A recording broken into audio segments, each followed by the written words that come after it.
Hi guys. Tonight we drift backward in time and you find yourself standing at the edge of Boston in the early 1700s, where the salt air clings to your skin and the wooden shoreline creaks softly beneath your feet. The harbour smells sharp and alive, a mix of seaweed, fish tar and damp timber, and you can hear ropes groaning as ships gently knock against the docks. You're not arriving in a postcard version of history.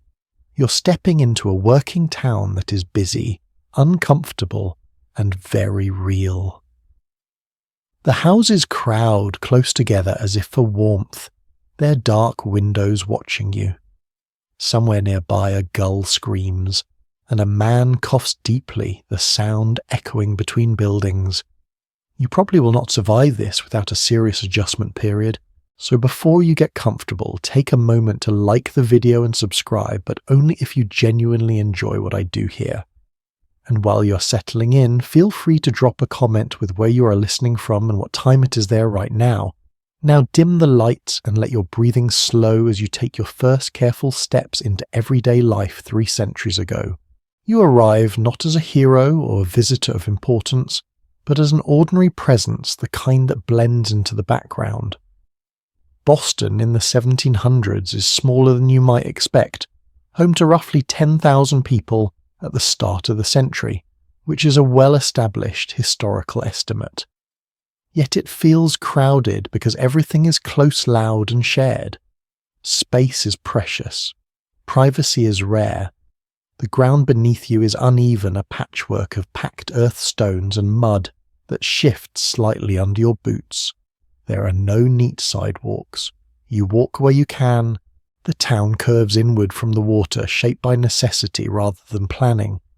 Buildings lean at odd angles, many made of wood darkened by years of smoke and weather. Brick exists, but it is expensive and often reserved for wealthier families or important structures. You notice how close the houses are to one another, separated sometimes by little more than arm-length alleys. This is partly for convenience and partly for defence against the cold, though historians still argue whether closeness truly helped with warmth or simply saved space. As you move farther from the docks, the sounds change. The slap of water fades, replaced by voices, footsteps, and the constant background noise of work. A hammer rings sharply against metal. A cart rattles past its wooden wheels, groaning in complaint. Somewhere a bell tolls not urgently, just enough to mark time and remind everyone that order exists here even if it feels chaotic. You quickly become aware of the smell. It is not one smell, but many layered together. Smoke from hearth fires drifts low in the air. Animal waste mixes with rotting food scraps tossed into the street. There is no formal sewer system yet, so what people cannot burn or reuse often ends up outside.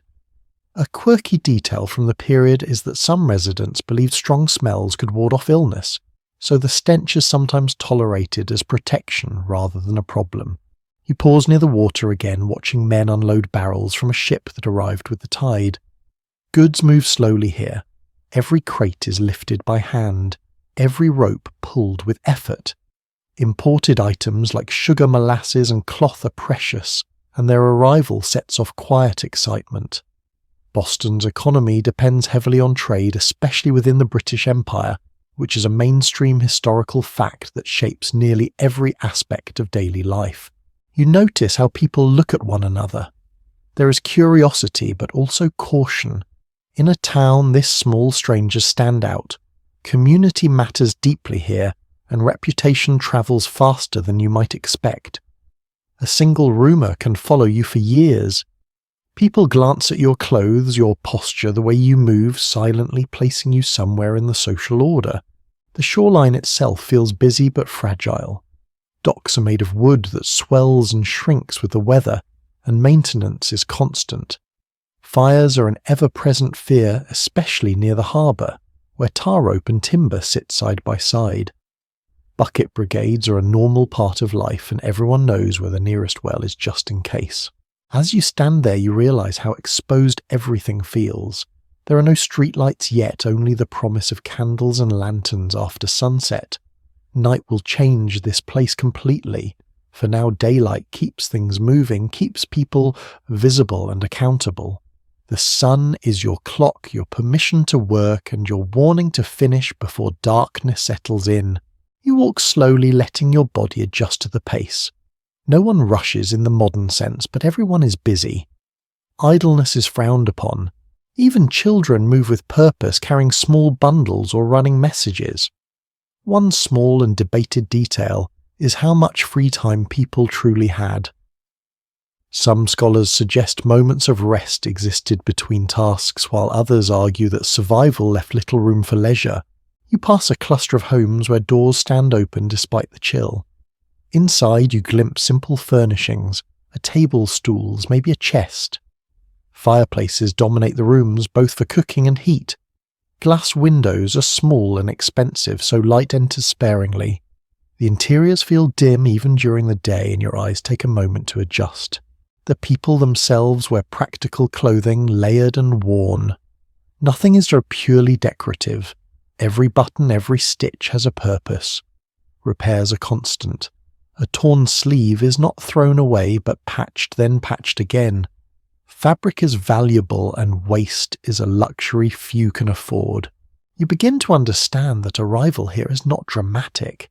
There is no grand welcome. Life simply continues, and you must find your place within it. Boston does not pause for newcomers. It absorbs them or pushes them out. As the harbour breeze brushes your face once more, you sense the weight of routine pressing gently but firmly. This town runs on habits formed by necessity, belief, and fear of uncertainty. You are now part of that rhythm whether you like it or not.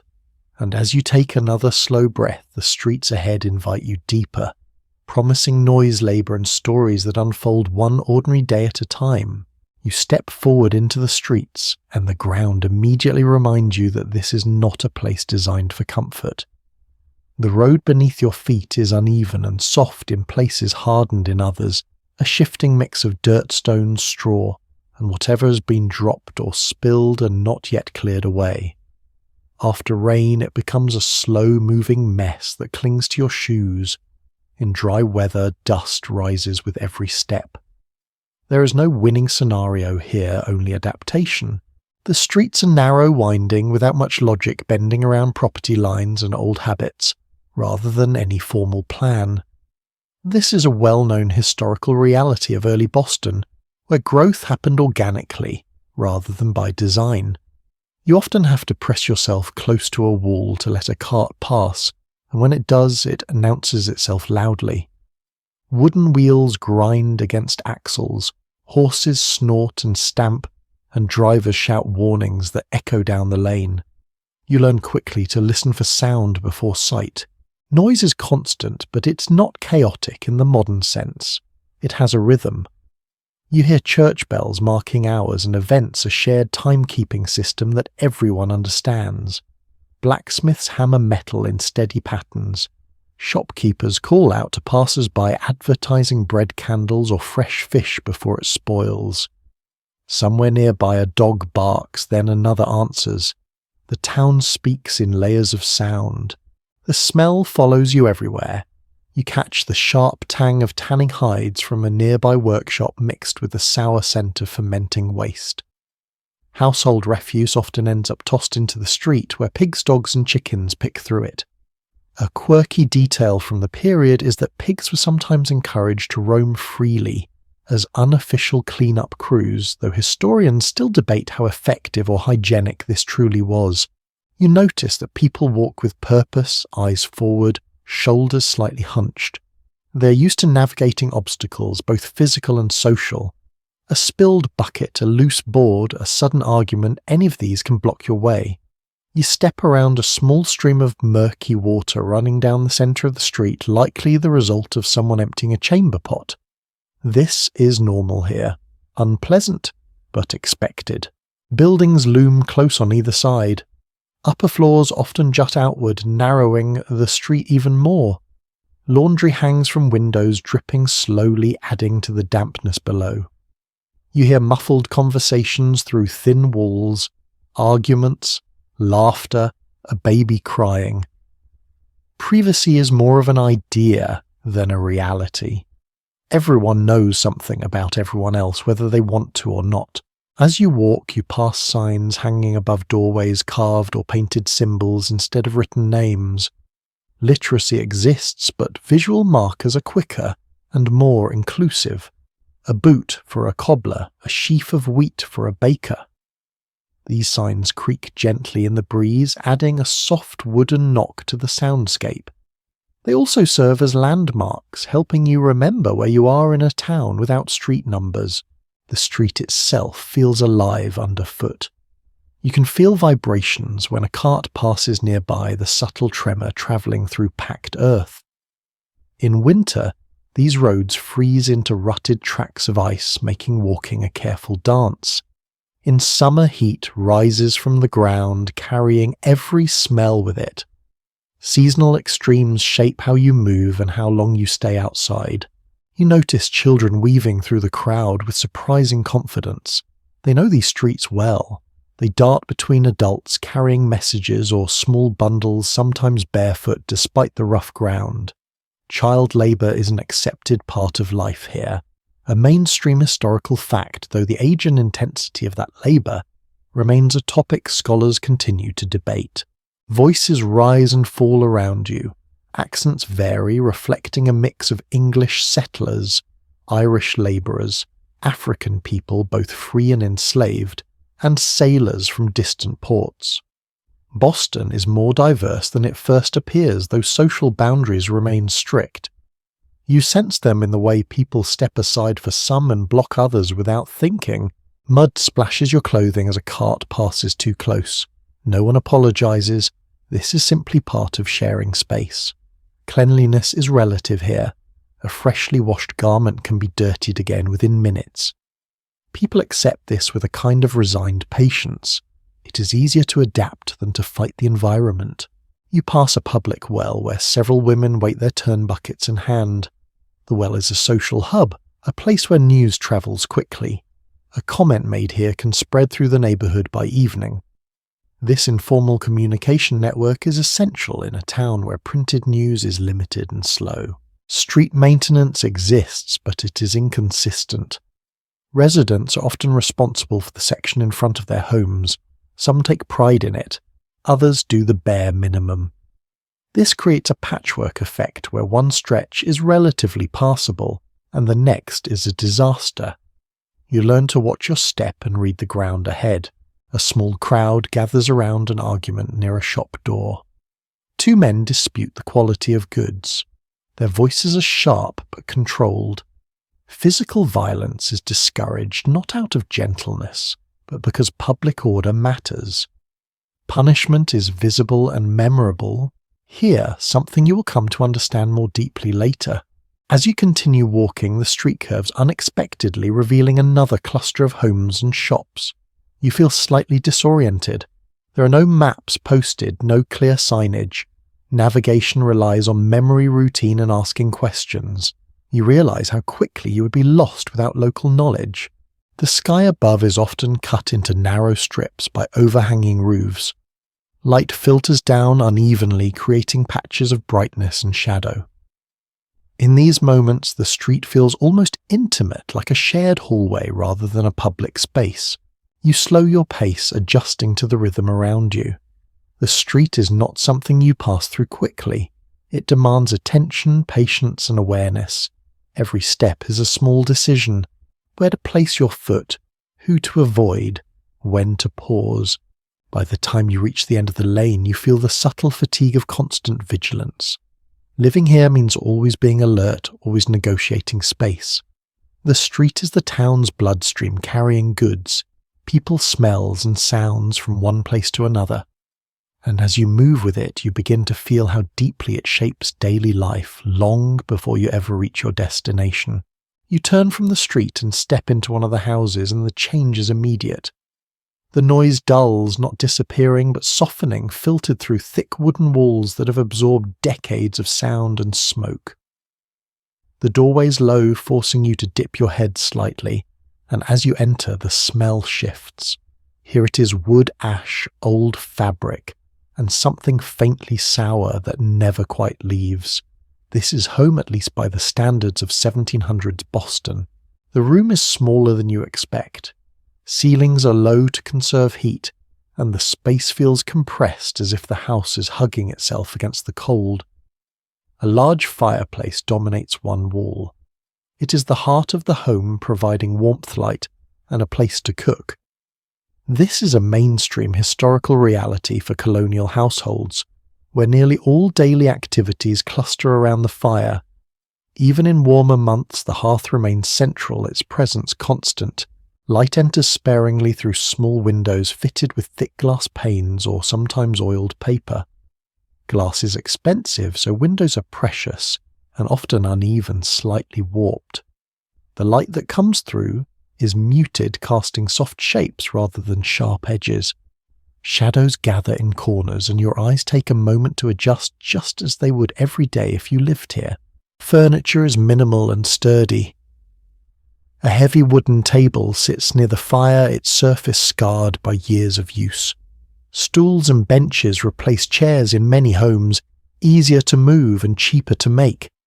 There might be a single chair, with the arms reserved for the head of the household. Chests line the walls, serving as storage for clothes, linens, tools, and sometimes food. Nothing has only one purpose. You notice how clean and dirty coexist in strange balance. The floor is swept, but it is still bare wood or packed earth. Ash drifts lightly near the hearth. Spilled food is wiped up quickly, but stains remain layered history pressed into the grain of the floor. Cleanliness here is about effort rather than perfection. The walls are plain, sometimes whitewashed, sometimes left bare. Decoration is minimal, especially in Puritan households where excess is viewed with suspicion. A framed religious text or a simple sampler stitched with a moral phrase might hang near the fireplace. These objects serve as reminders of values rather than personal expression. Historians still debate how strictly these ideals were followed in private versus public life. Sleeping arrangements surprise you. Beds are often shared not only by spouses but sometimes by children or even apprentices. Space is limited and warmth is valuable. A bed is a prized possession. It is mattress stuffed with straw or feathers depending on wealth. Trundle beds slide out at night and tuck away by morning. Privacy during sleep is rare and modesty adjusts accordingly. In the corner you spot a cradle or small bed for a child. Infant mortality is high in this era, a sobering historical fact that shapes family life. Babies are cherished, but also held with a quiet awareness of fragility. This understanding hangs in the air, unspoken but present. You become aware of storage everywhere. Hooks on walls hold clothing tools and kitchen implements. Shelves display pewter plates, wooden bowls and cups, each carefully arranged. These items are not decorative. They're counted, maintained and repaired. A cracked bowl might be mended with metal staples rather than discarded. A quirky detail from the time is that broken ceramics were often drilled and stitched back together, giving them a second life. The kitchen is not a separate room in many homes. Cooking happens in the same space where people eat, work and socialize. Pots hang near the fire, blackened from use. You smell lingering traces of previous meals, porridge bread, salted meat. Recipes are simple, repetitive, and designed for survival rather than pleasure. You imagine the daily choreography required to keep the space functional. Someone must tend the fire, constantly feeding it fuel, managing smoke and ensuring it does not spark. Fire is both friend and threat. Homes are built close together and one careless moment can destroy an entire block. This fear shapes how houses are built and how people behave inside them. The house creaks softly as you move. Wood expands and contracts with temperature and humidity, and these sounds become familiar companions. At night the house speaks in pops and sighs, a language you learn to ignore. Silence here is rare and often unsettling. You notice how few personal belongings there are. No piles of objects, no clutter as you might define it. Every item earns its place. Clothing is folded carefully and stored in chests to protect it from moisture and pests. Mice are a constant concern and traps sit discreetly along walls. Cats are valued not for affection alone, but for their practical role in pest control. The smell of people lingers. Without frequent bathing, bodies carry the sense of work smoke and fabric worn again and again. This is normal and accepted. Perfumes and herbs are sometimes used to mask odours, though historians still argue how effective these methods truly were. You step closer to the fire and feel its uneven warmth. One side of your body heats while the other remains cool. This imbalance is familiar to anyone living here. You rotate unconsciously, sharing warmth with others. In winter, this fire is the difference between comfort and danger. The house is not a retreat from labour, it is an extension of it. Spinning, sewing, repairing, and food preparation happen here daily. Even moments of rest are shared with tasks. You realise that being indoors does not mean being idle. As you stand in the centre of the room, you sense how this space shapes relationships. Close quarters force interaction. Arguments cannot be easily escaped. Affection is public. Children grow up watching everything adults do. There is little separation between roles and identities. When you finally step back toward the door, the street noise begins to seep in again. The house does not isolate you from the world. It buffers you, softens the edges, but you remain connected to the town beyond.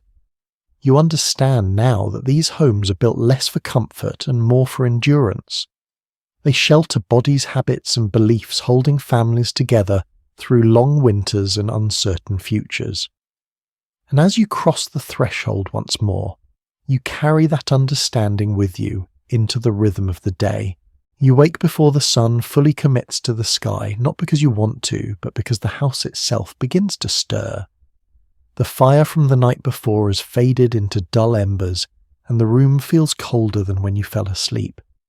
Your breath briefly clouds the air as you sit up. Outside, something scrapes along the street, maybe a cart being readied, or a neighbour opening shutters. Morning has arrived, whether you are ready or not. There is no alarm clock, but you do not need one. Daily life in 1700s. Boston follows daylight closely, a fact clearly reflected in household routines, recorded in diaries and town records. You rise because everyone else does. Remaining in bed after sunrise suggests laziness, and laziness carries moral weight here. You pull on your clothes stiff from wear, and not fully dry from yesterday, and begin the slow process of becoming functional. The first task is always the fire. Without it, nothing else happens. You kneel, coaxing life back into the embers with careful breaths and small bits of kindling. Sparks jump briefly, then settle. Soon warmth spreads unevenly across the room.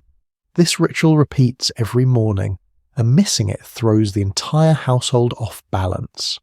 Some households keep the fire alive overnight using banked embers, though there is disagreement among researchers about how consistently this was practiced across seasons and income levels.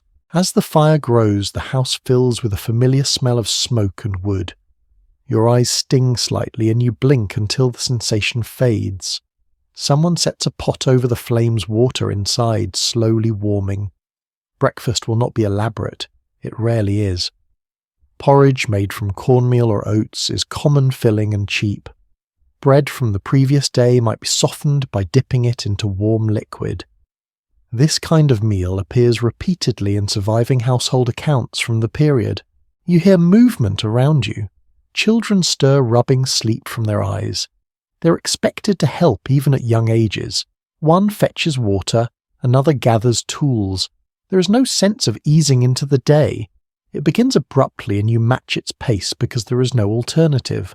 Outside, the street grows louder, doors open, footsteps pass.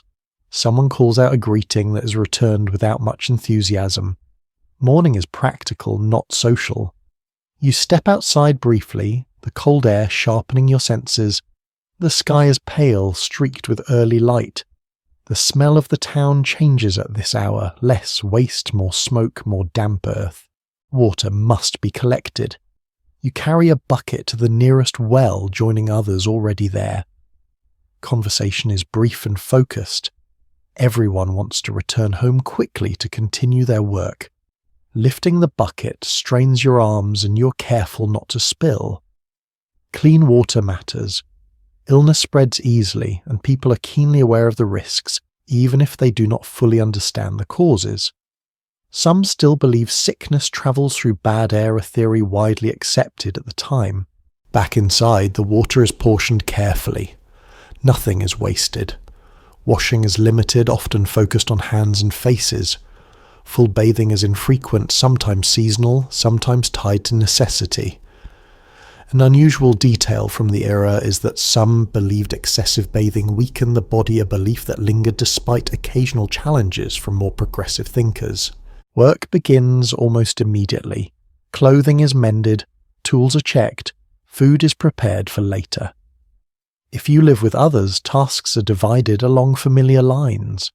Women focus on domestic labour, though this labour is constant and physically demanding. Men prepare for work outside the home or in attached workshops. These divisions are well documented, though interpretations differ on how rigidly they were enforced in every household. Children are given small but real responsibilities. They feed animals, sweep floors, or carry messages. There is discipline, but also routine affection. Childhood here is brief, shaped by expectations rather than indulgence. Play exists, but it fits around work, not instead of it. You eat quickly, standing or sitting wherever there is space. The food warms your body, but does little to excite your senses. Flavour is not the point. Sustenance is. Salted foods dominate preserved against spoilage. Fresh items are seasonal and valued accordingly. As the morning progresses, the house feels busier.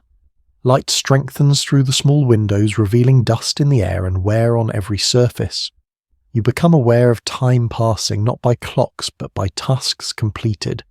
When one thing is finished, another immediately takes its place. Outside, the town fully wakes. Shop shutters open. Tradesmen set out tools. Animals are led through streets. Bells mark the hour, though not everyone hears or cares. The rhythm of labour continues uninterrupted, carried forward by habit and necessity. You feel a quiet pressure to keep moving. Rest is earned, not assumed. Even moments of pause are filled with planning or reflection. People here measure their worth by usefulness, a mindset reinforced by sermons and community expectations. As the sun climbs higher, you realise that this early start shapes everything that follows. Fatigue accumulates, slowly carried into the afternoon and evening. Yet no one questions the routine. It is simply how life is lived. By mid-morning, you have already accomplished what would feel like a full day elsewhere. Your body adjusts, learning to function within this pattern. You no longer resist the pace. You move with it, guided by shared understanding rather than instruction. The morning chores end not with completion but with transition. One form of work gives way to another, and as you step back out into the street, tools in hand and purpose set, you carry the quiet weight of a day already well underway, knowing this rhythm will repeat tomorrow and the next, shaping your life one early morning at a time. As the morning settles into its steady pace, your thoughts turn naturally to food, not out of indulgence, but out of calculation. What you eat in 1700s. Boston is less about desire and more about endurance. Meals are planned around availability, cost, and how long something can last without spoiling. This is not a culture of choice. It is a culture of making do. Breakfast has already come and gone, light and functional. The next real meal waits until later, and even then expectations remain modest. Period household records make it clear that most families rely heavily on grains, particularly corn and rye. Wheat exists, but it is more expensive and often reserved for special occasions or wealthier tables. Bread is dense, dark, and filling. You chew slowly, used to its heaviness. Meat appears less frequently than you might expect. When it does, it's often salted or smoked to preserve it. Salted beef, pork, and fish form the backbone of protein intake. Fresh meat is a luxury tied to successful hunt slaughters or market days. You learn quickly that flavour here comes from preservation rather than seasoning. Herbs are used sparingly and spices are costly imports. Fish plays a significant role in the diet, especially cod. This is firmly established in economic and shipping records from the era, which show dried cod being exported and consumed in large quantities. You smell it cooking often, its sharp scent filling homes and streets alike. It is nourishing if repetitive, and you come to associate it with survival itself. Vegetable appear depending on the season. In warmer months, gardens produce beans, squash, onions, and cabbages. In winter, root vegetables and preserved items dominate. Pickling and drying are essential skills passed down through practice rather than written instruction.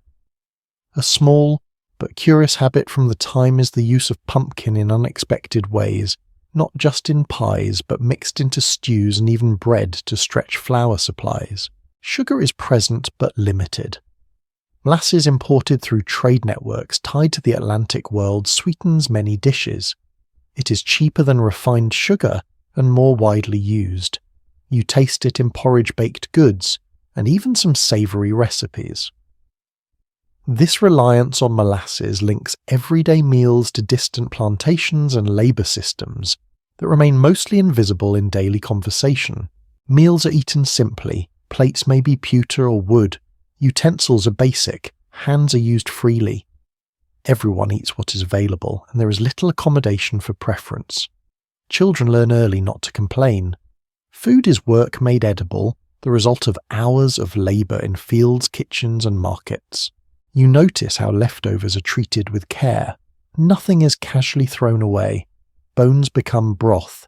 Stale bread is softened and reused. Fat is saved for cooking or candle making. This efficiency is not celebrated, it is assumed. Living here teaches you to see food as part of a larger system where waste threatens stability.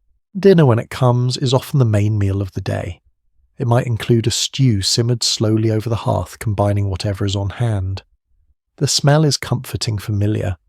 You gather around the fire bowls in hand, sharing the warmth as much as the food. Conversation is quiet, focused. Eating is a task, not an event. There is disagreement among scholars about how much variation existed between households. Some argue that diets were more diverse than surviving records suggest, especially in port towns like Boston. Others point out that most accounts come from wealthier families, potentially skewing the picture. The truth likely sits somewhere in between, shaped by income season and luck. You become aware of hunger as a constant companion, not starvation, but a low level of need that never fully disappears. Portions are filling but not abundant. This shapes behaviour. People move efficiently, energy is conserved, long pauses are avoided. Occasionally there are treats, a special loaf, a bit of fruit preserved in syrup, a shared drink. These moments stand out sharply against routine fare. They're remembered, talked about, and sometimes saved for days when morale needs lifting. You also notice how food reinforces social boundaries. Wealthier homes serve whiter bread, more meat, and imported goods. Poorer families rely heavily on cornmeal and whatever they can grow or trade for. These differences are visible and understood, even if rarely discussed openly. Cooking itself is demanding. Without precise temperatures or modern tools, success depends on experience. You learn by watching, by smelling, by listening to the fire. Mistakes happen. Food burns or spoils. When it does, the loss is felt deeply.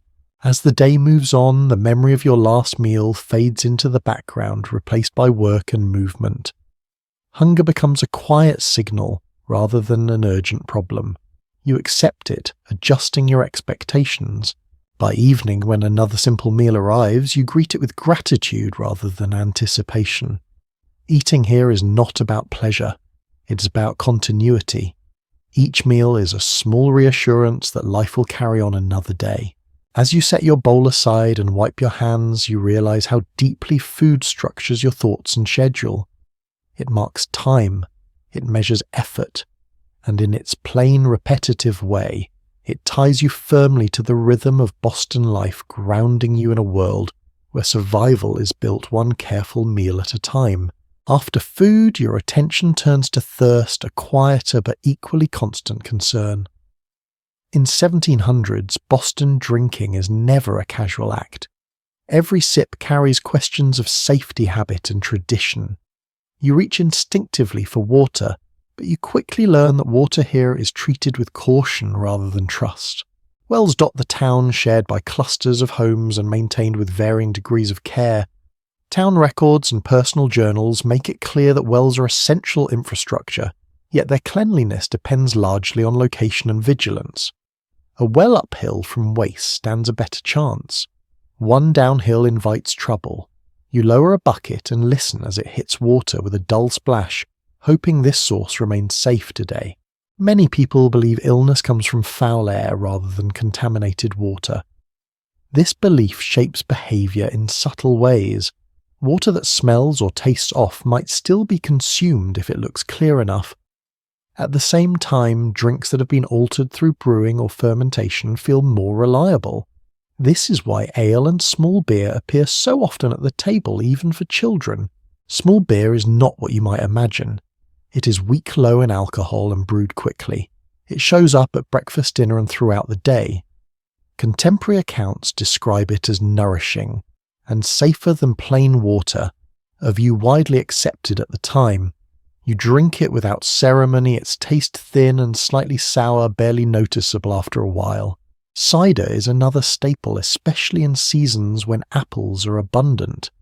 Barrels are stored carefully and each household guards its supply. Cider varies wildly in quality. Some batches are crisp and refreshing. Others turn sharp or cloudy. Still it is consumed. Waste is not an option. Tea exists, but it remains a luxury for much of the century. Imported and taxed, it carries social meaning beyond its flavour. Drinking tea can signal status or political alignment, especially as tensions with Britain grow. At this point in daily life, though it is more occasional than routine for most households, milk is consumed but cautiously. Without refrigeration, it spoils quickly. Fresh milk appears briefly after milking, and is often turned into butter or cheese to extend its usefulness. You learn to drink it fast or not at all. The smell of sour milk becomes a familiar warning sign. A curious practice from the period involves mixing drinks with herbs believed to offer protection. Mint sage or other plants are added not just for taste, but for perceived health benefits. Some households swear by these mixtures, others dismiss them as superstition. Interpretations differ among historians as to how widespread these practices truly were. Public houses play a central role in drinking culture. Taverns are not just places to drink. They serve as meeting spaces, news hubs, and informal offices. You step inside one briefly and notice the warmth, the hum of conversation, the heavy scent of spilled ale soaked into wooden floors. Men gather here regularly, women less so, though their presence is not unheard of. Drinking is social but also regulated. Town authorities keep a close eye on taverns issuing licenses and monitoring behaviour.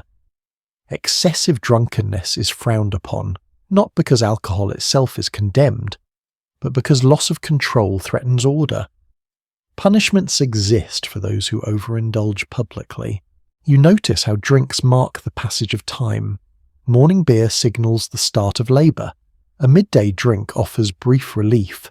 An evening cup closes the day. These rituals are small, but they structure daily experience. Water remains part of the equation, especially for cooking and washing. It is boiled when possible, which improves safety even if people do not fully understand why. Soup and porridge rely on heated water, making them less risky to consume. This practical habit saves lives quietly without recognition. Children drink what adults drink, adjusted for strength. There is little concept of age-restricted beverages in the modern sense. What matters is moderation and supervision. A child sipping small beer is normal. A child stumbling drunk is not. You become aware of how much effort goes into managing thirst. Buckets are heavy. Storage vessels must be cleaned. Spills matter. Every household develops routines to keep liquids available without waste. This constant attention shapes posture strength and patience.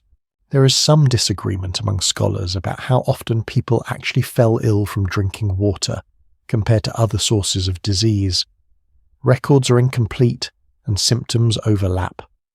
What is clear is that people adapt their habits based on experience, adjusting sources and mixtures as needed.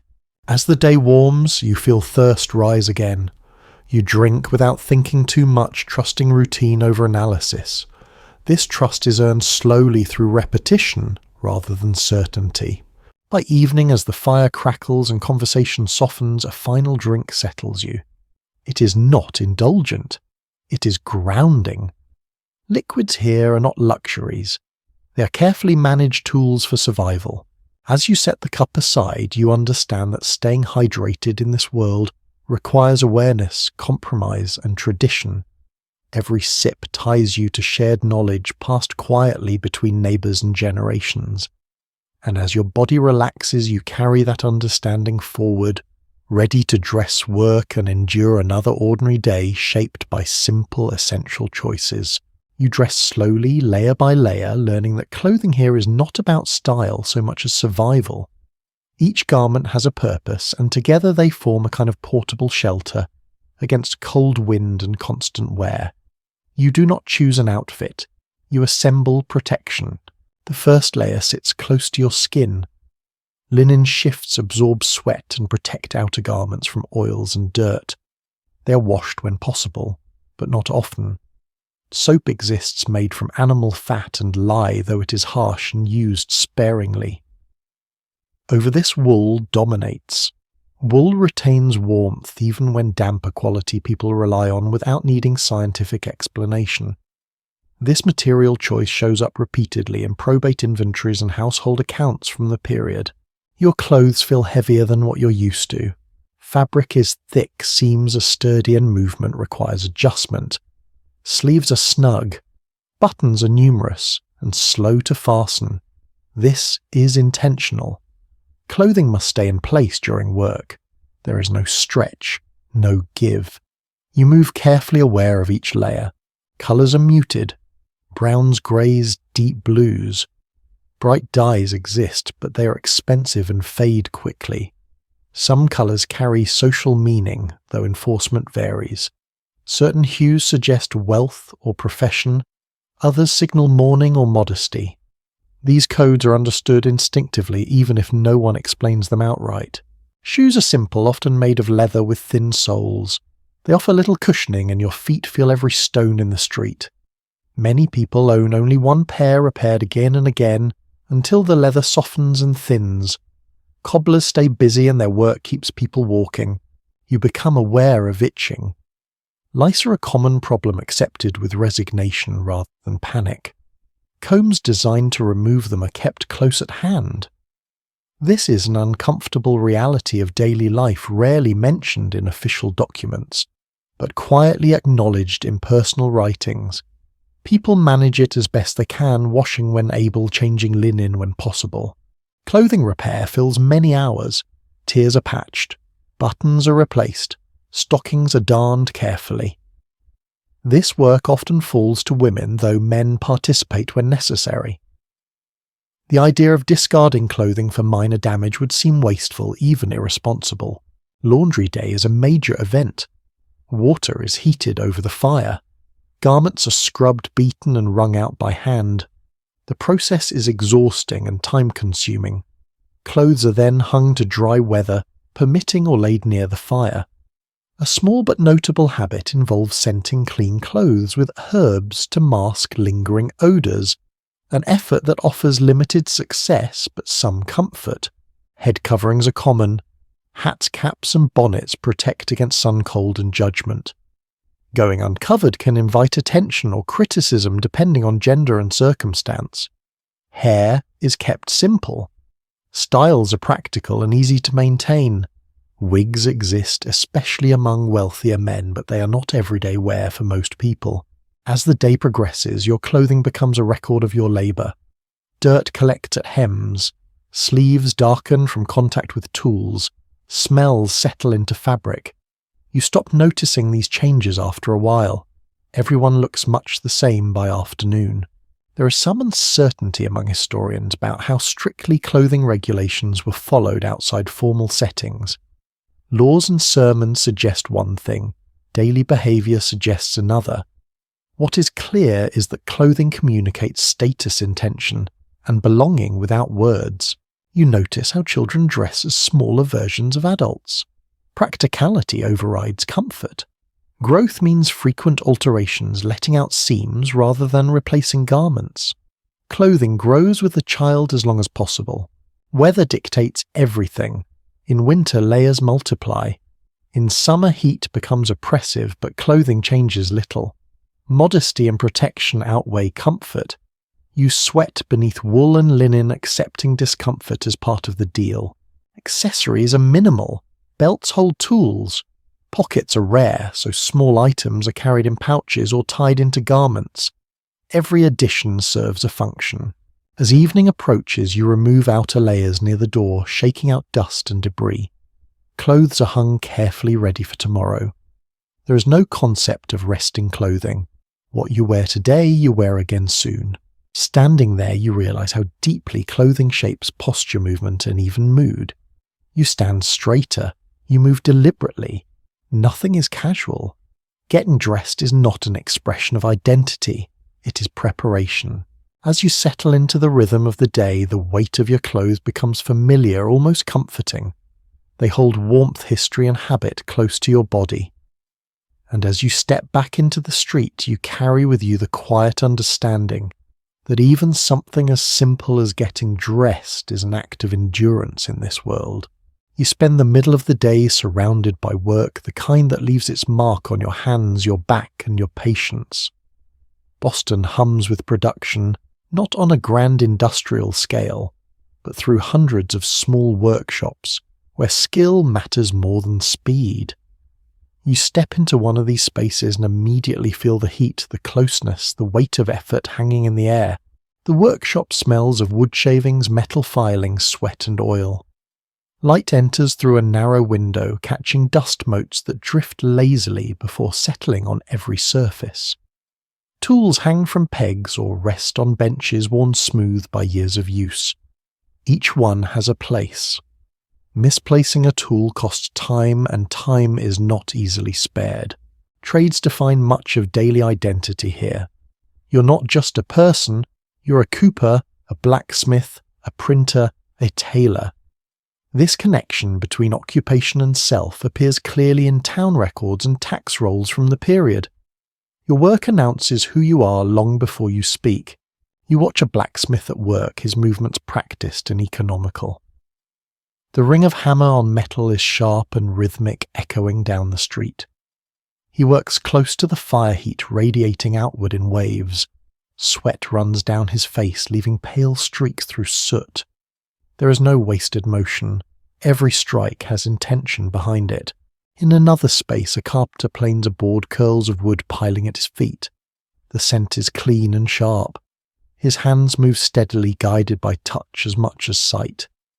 He pauses, occasionally checking measurements against memory rather than written plans.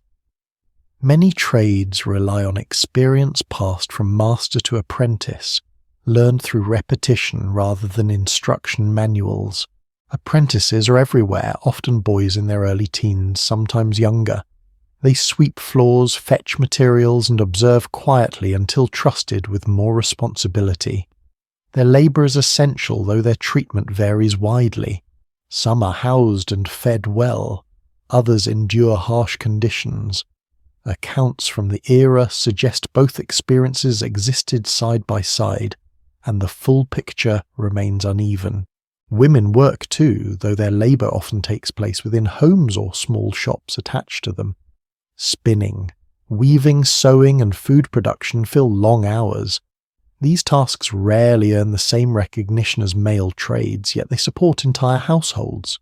Without them, nothing functions.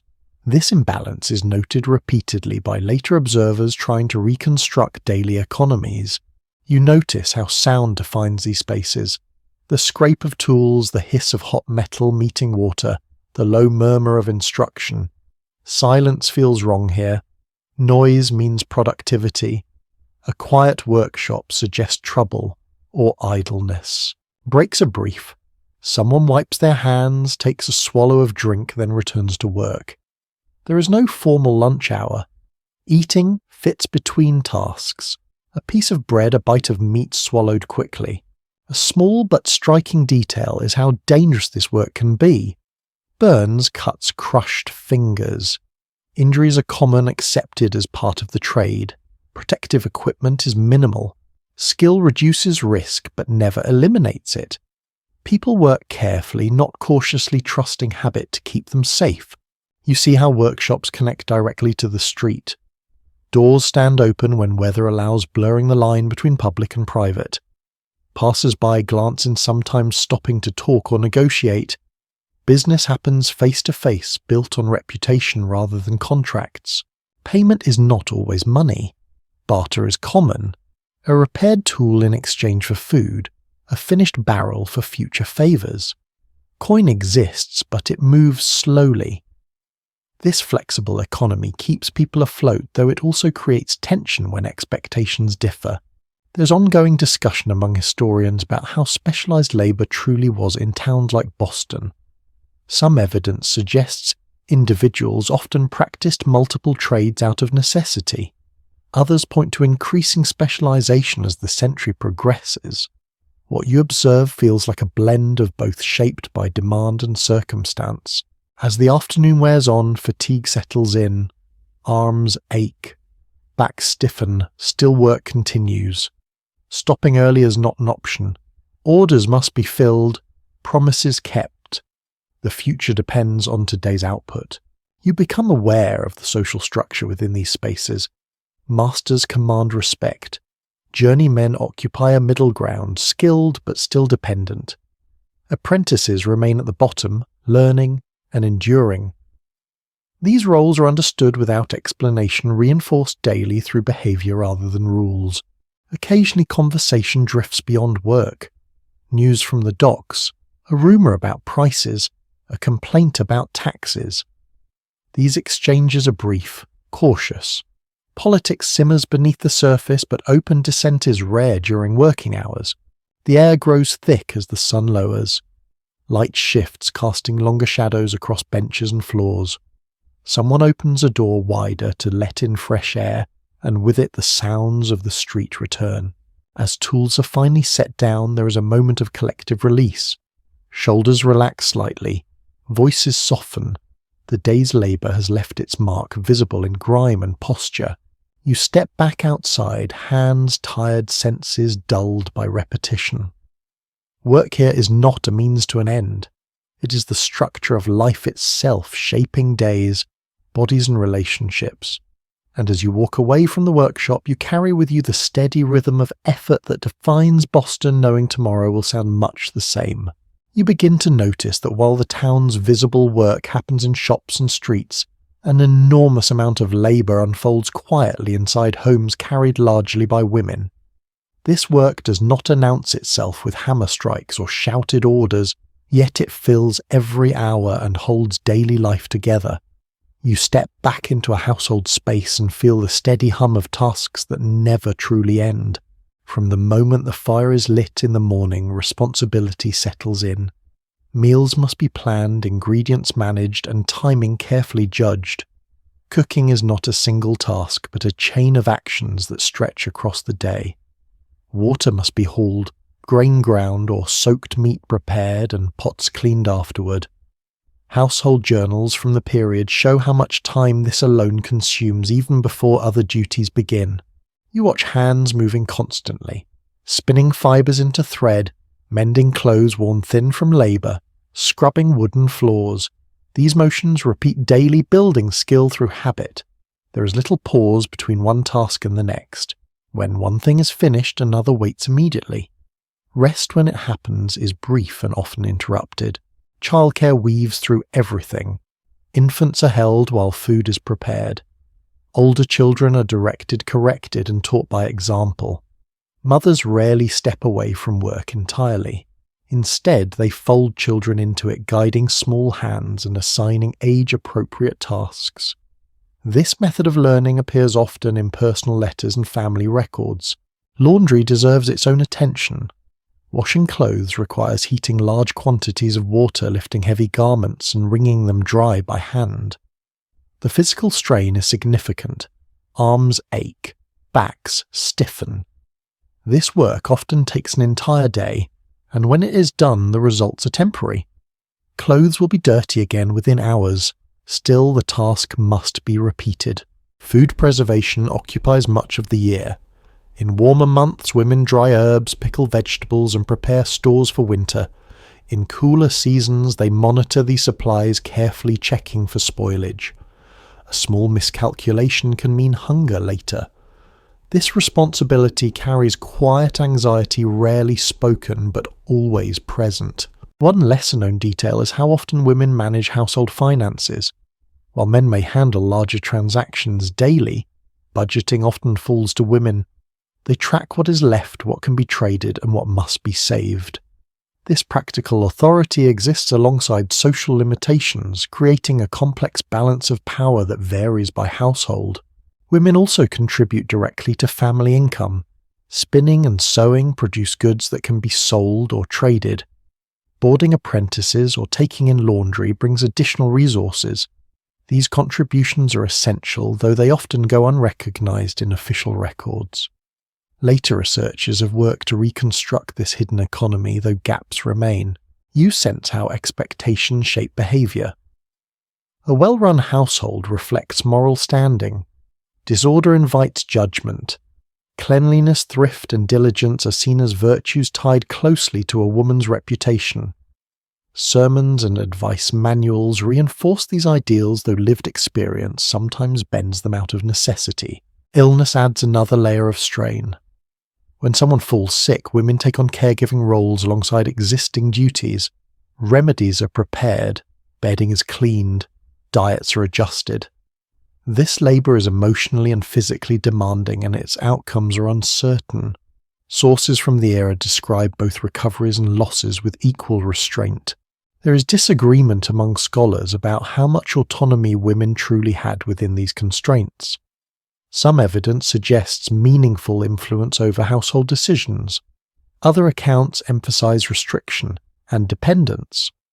What becomes clear through observation is that women exercise agency where they can, shaping daily life through countless small choices. Social connections form through work as well. Visits often revolve around shared tasks, spinning together, preparing food side by side. These moments offer conversation and mutual support, though they rarely resemble leisure. Work provides the excuse to gather. Even evenings bring no full rest. Clothing is checked for repairs, tools are put away, plans are made for the next day. Children are settled. The fire is banked carefully to last through the night if possible. You notice how endurance defines success. There is pride in managing a household smoothly and keeping everyone fed, clothed, and functioning. Praise when it comes is subtle. Criticism, however, can be swift and lasting. As you stand quietly in the background, you realize how much of Boston's stability depends on this unseen labor. Markets, trades, and public life rest on foundations built indoors. Without this work, everything else falters. When night finally settles and tasks slow, there is a brief moment of stillness. Hands rest, bodies lean back. The quiet is not empty, but earned. And as you prepare to move on, you carry with you the understanding that the town's strength lies not only in its workshops and streets, but in the steady, unending work that unfolds behind closed doors, shaping life one ordinary day at a time. You start to notice the children long before anyone draws attention to them. They move through Boston with an ease that comes from familiarity, not comfort. Small bodies carry outsized responsibilities, and no one seems surprised by this. Childhood here unfolds quickly, shaped by expectation rather than protection. In the street, a boy no older than 7 balances a bundle of kindling against his chest, stepping carefully around puddles and ruts. He knows where he's going. No one escorts him. Independence arrives early, not as a gift but as a requirement. by this age most children already understand their place in the household routine. At-home tasks begin as soon as hands are strong enough to help, sweeping floors, feeding animals, fetching water. These chores are not framed as lessons, they are simply part of being useful. Children learn by watching older siblings or adults and copying their movements. Instruction is brief, correction is direct. School exists, but it does not dominate childhood. Attendance varies widely depending on family needs and resources. Some children attend regularly, others appear only when work allows. Learning to read often focuses on religious texts, reinforcing both literacy and moral instruction. Writing comes later, if at all. Education is practical and purposeful. Discipline is firm. Authority is rarely questioned. A raised voice or a stern look carries weight.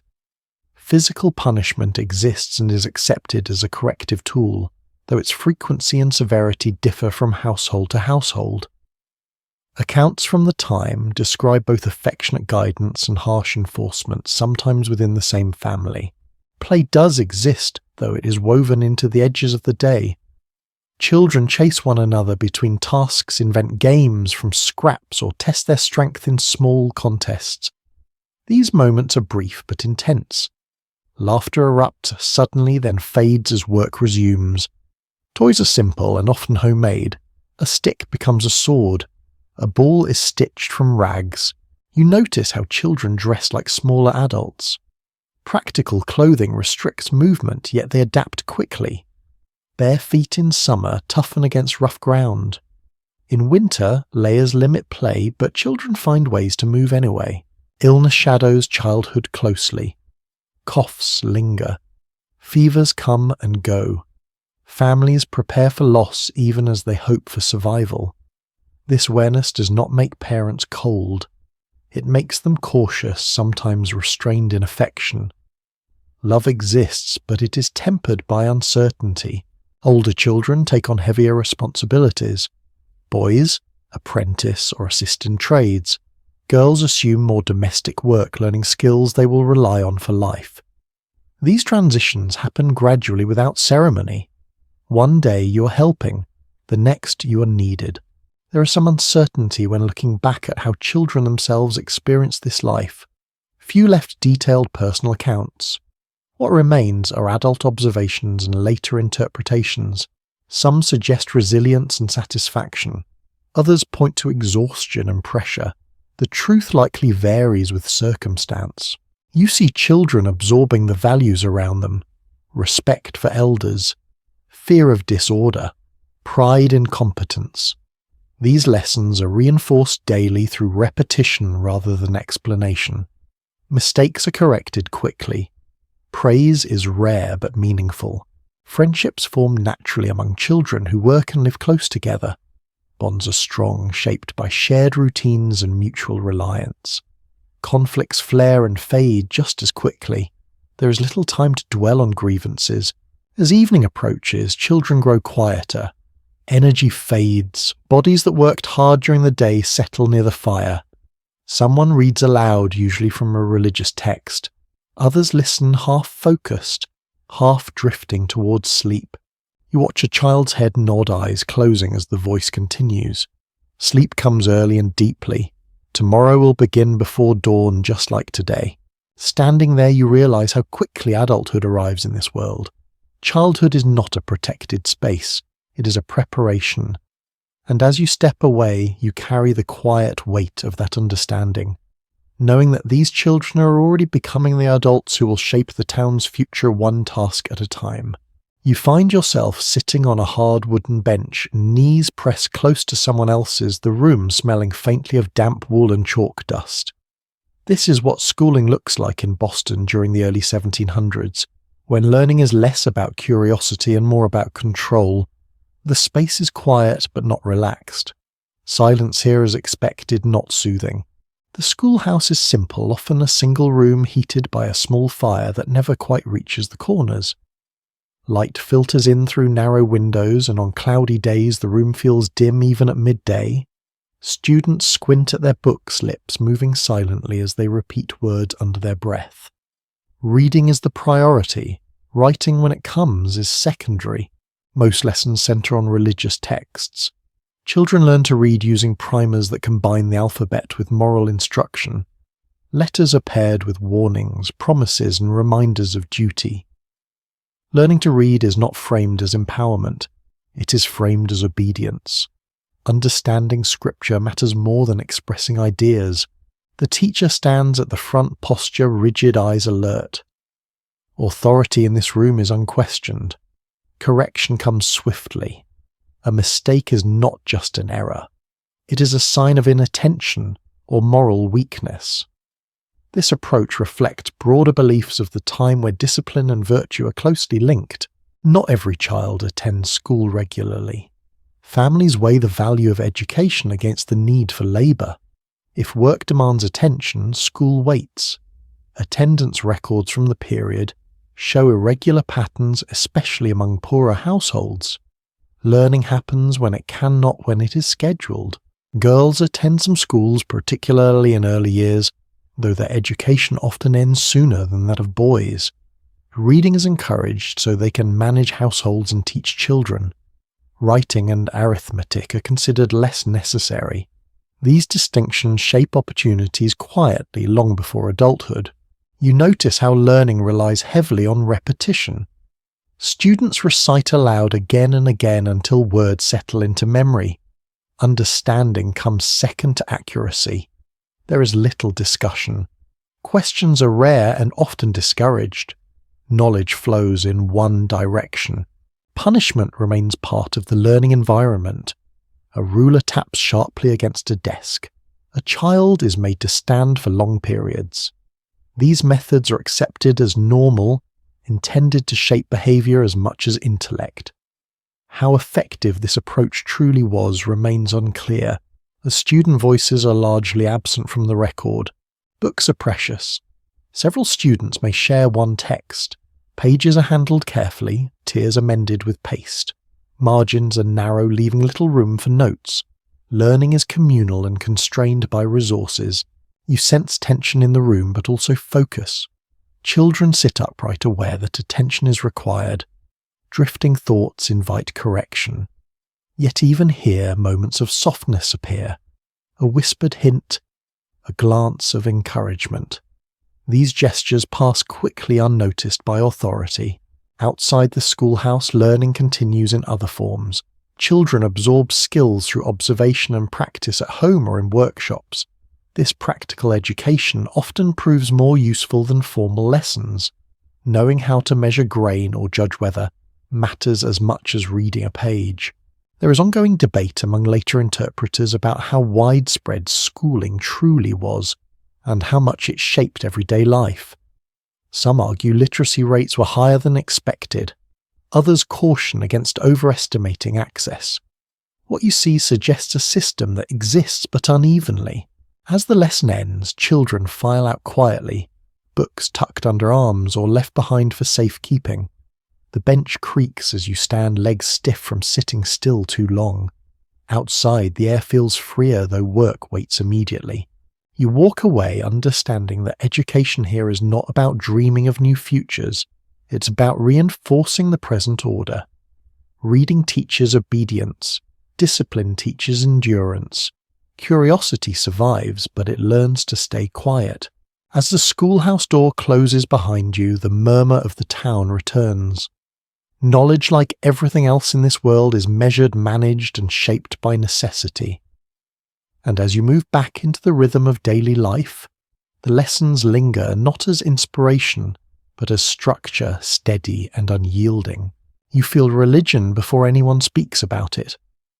It is in the rhythm of the day, the pauses people take the words they choose carefully. Faith here is not confined to a building or a specific hour. It settles over everything, shaping behaviour quietly but firmly like weather. You stop noticing only because it never changes. Church stands at the centre of the community, both physically and socially. The meeting house rises plain and solid, designed without ornament. Its simplicity is intentional. Decoration is seen as distraction. Inside, benches face a raised pulpit. and the room smells faintly of wood wool and cold air. This space is meant for listening, not comfort. You attend a service and feel how long it stretches. Sermons last for hours, voices steady and unhurried. Sitting still becomes its own test of devotion. People shift quietly, careful not to draw attention. Children are expected to remain composed, though the occasional fidget earns a sharp glance. The message is serious, focused on duty, sin and order. There is little reassurance. Faith here emphasizes vigilance over joy. People listen closely, absorbing reminders of responsibility and consequence. This approach reflects deeply held beliefs about human nature and the need for constant moral effort. Attendance is not optional in practice. While laws vary over time, social pressure alone ensures participation. Absence invites questions. Neighbours notice. Explanations are expected. Being seen matters almost as much as believing. Religion extends beyond formal worship. Daily routines include prayer, often morning and evening. Meals may begin with quiet reflection. Decisions are weighed against spiritual expectations. Even disagreements are framed in moral terms. Children grow up surrounded by these ideas. Religious instruction begins early and continues at home and school. Memorization of scripture reinforces both literacy and belief. Faith becomes part of identity before choice is possible. There are moments when belief brings comfort. In illness or loss, prayer offers structure when answers are scarce. Community members gather to support one another, sharing food and labour. These acts strengthen bonds even as doctrine remains stern. Not everyone experiences faith the same way. Some find reassurance, others feel pressure or fear. Personal letters from the period hint at private doubts and struggles, though such feelings rarely surface publicly. The line between genuine belief and social expectation remains blurred. Differences in interpretation exist within the community. Some ministers emphasize strict discipline.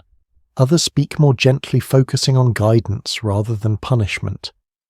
These variations influence local culture, subtly shaping how faith feels day to day. There is also tension with those who do not conform. Dissenters face suspicion. Alternative beliefs are tolerated unevenly. The desire for unity often outweighs tolerance. Maintaining order feels essential in a fragile world. Religion also structures time. The week builds toward the Sabbath, a day set apart from labour. Work stops, movement slows, silence deepens. The change in pace is noticeable and enforced. Rest is framed as obedience, not relaxation. You feel the weight of expectation on that day. Activities are limited. Conversation remains restrained. Even children adjust their behaviour. The town feels different, quieter, more watchful. There is some uncertainty when looking back at how deeply individuals internalise these beliefs versus simply complying. Records show outward conformity, but inner lives remain harder to trace. What is clear is that religion provides a shared language for understanding life success, failure and suffering. As evening falls after a long day shaped by these values, you notice how faith settles into routine. It does not demand constant attention. It simply exists, guiding actions through habit and assumption. You step away from the meeting house and back into the street carrying a sense of order that feels both stabilizing and heavy. Religion here is not a private matter. It is a public force woven into every choice, every pause, every judgment. As night approaches, prayers close the day much as they opened it. Words spoken softly sometimes without full attention still mark the passage of time. And as you prepare to move forward, you understand that in this world, belief is less about feeling and more about structure, holding the community together through shared expectations one careful day at a time. You sense the tension before you see the crowd. Voices gather in uneven layers, low and expectant, like a tide pulling inward. People drift toward the open space near the meeting house or the market square, not rushing but not lingering either. Something is about to happen, and in Boston these moments draw attention whether you want them to or not. Public punishment is part of the town's rhythm woven into ordinary days as a reminder rather than a disruption. You stand among neighbours close enough to feel their presence, far enough to avoid notice. No one treats this as entertainment, at least not openly. Faces are serious, composed. Children are brought along, encouraged to watch and remember. The structure stands ready. A set of stocks worn smooth by time and use sits at the centre of the space. Nearby a whipping post rises plain and functional. These are familiar objects, not relics. They exist in full view, reinforcing the idea that order is maintained through visibility. Correction here is meant to be seen. The person brought forward looks smaller than you expect, shoulders tense, eyes downcast. The offence is read aloud, clear and deliberate. It might be theft, profanity, absence from worship, or something equally disruptive to the community's sense of balance. The exact charge matters less than the lesson being delivered. You notice how still the crowd becomes. There is no shouting, no jeering. Silence carries weight. This restraint reflects deeply held beliefs about discipline and shame. The goal is not chaos. It is correction through exposure. When the punishment begins, you feel discomfort settle in your chest. It is not graphic, but it is unmistakable. Time stretches. Each moment feels deliberate. The individual endures knowing that resistance only worsens the outcome. This acceptance is part of the process, expected and reinforced. You glance around and see reactions vary subtly. Some faces harden resolute. Others look away briefly, then refocus. A few children shift uncomfortably, sensing the gravity without fully understanding it. Parents keep them close, whispering quiet reminders about behaviour and consequence. Afterward, there is no applause, no dramatic conclusion. The person is released or escorted away. The crowd disperses slowly, conversations resuming in hushed tones. The event folds back into daily life as if nothing unusual occurred. That is the point. Punishment here is not an interruption. It is instruction. You realize how this shapes behavior long term. Knowing that mistakes can be addressed publicly encourages self-regulation. People watch themselves and each other. Gossip becomes a secondary form of enforcement, spreading reputations and warnings quietly through the town. Not all punishment is physical. Fines, public apologies, and temporary exclusion from community activities are common. These penalties target reputation rather than the body. In a town where everyone knows one another, this can be just as powerful. You hear later that some punishments spark debate behind closed doors. Neighbours discuss fairness, severity, and context in private. While public dissent is rare, quiet disagreement exists. These conversations suggest that consensus is not always complete, even when outward unity appears strong. The system relies heavily on community participation. Officials enforce rules, but neighbours observe and report. This shared responsibility blurs lines between authority and everyday life.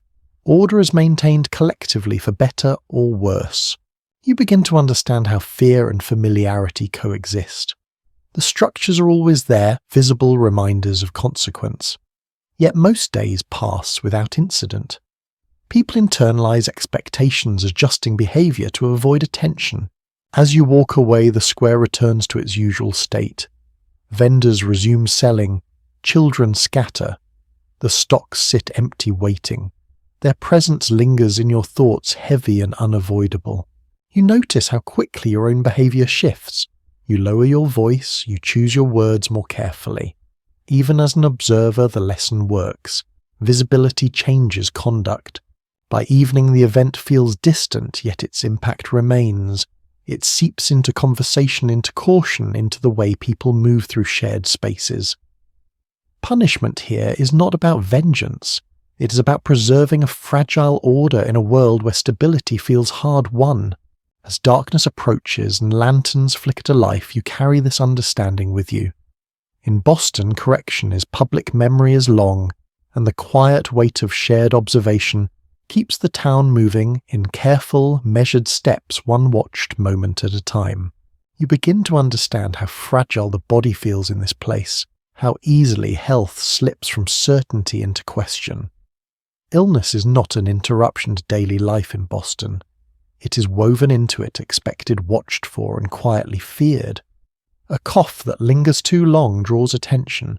A fever changes the tone of a household immediately. You notice how people speak about sickness in careful terms. They describe symptoms rather than causes. A weakness, a heat in the blood, a heaviness in the chest. The language is practical, rooted in observation rather than diagnosis. People rely on experience, on what seemed to work last time, on what neighbours recommend in low voices. When someone falls ill, the house changes. Work slows but does not stop. Tasks shift to accommodate weakness. The fire is kept steadier. Food is adjusted. Bedding is rearranged to keep the sick person warm and close. Care happens at home almost always. Hospitals as you know them do not exist yet in this world. Remedies are prepared from what is available. Herbs steeped in hot water. Poultices made from plants, bread or animal fat. These treatments are passed down through memory rather than instruction books. Some offer comfort, others do little. Still they are applied with care because doing something feels better than waiting. You smell sharp herbs warming near the fire. Sage, mint, chamomile. The air takes on a medicinal edge. Windows are sometimes opened briefly, even in cold weather, to let in fresh air believed to restore balance.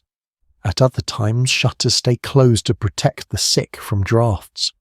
Decisions shift based on belief and instinct. Bloodletting remains a common response to many ailments. You watch as a small incision is made, blood collected carefully, the act performed with calm familiarity. The logic behind it feels distant now, but here it represents an attempt to restore harmony within the body. People trust the process because it has been trusted before. Illness spreads easily in close quarters. You see entire household affected one after another. Children recover quickly, or not at all. Adults push through symptoms when they can, resting only when weakness becomes undeniable. The line between resilience and risk blurs daily. You notice how neighbours respond. Food appears at the door, water is fetched. Tasks are quietly taken over. This support is practical rather than emotional. Comfort is shown through action. Words are kept spare perhaps to avoid tempting fate. There is also fear, unspoken but present. Too much contact risks spreading sickness. Too little risks neglect. People balance these concerns, carefully stepping close and pulling back in measured ways. Some illnesses carry stigma.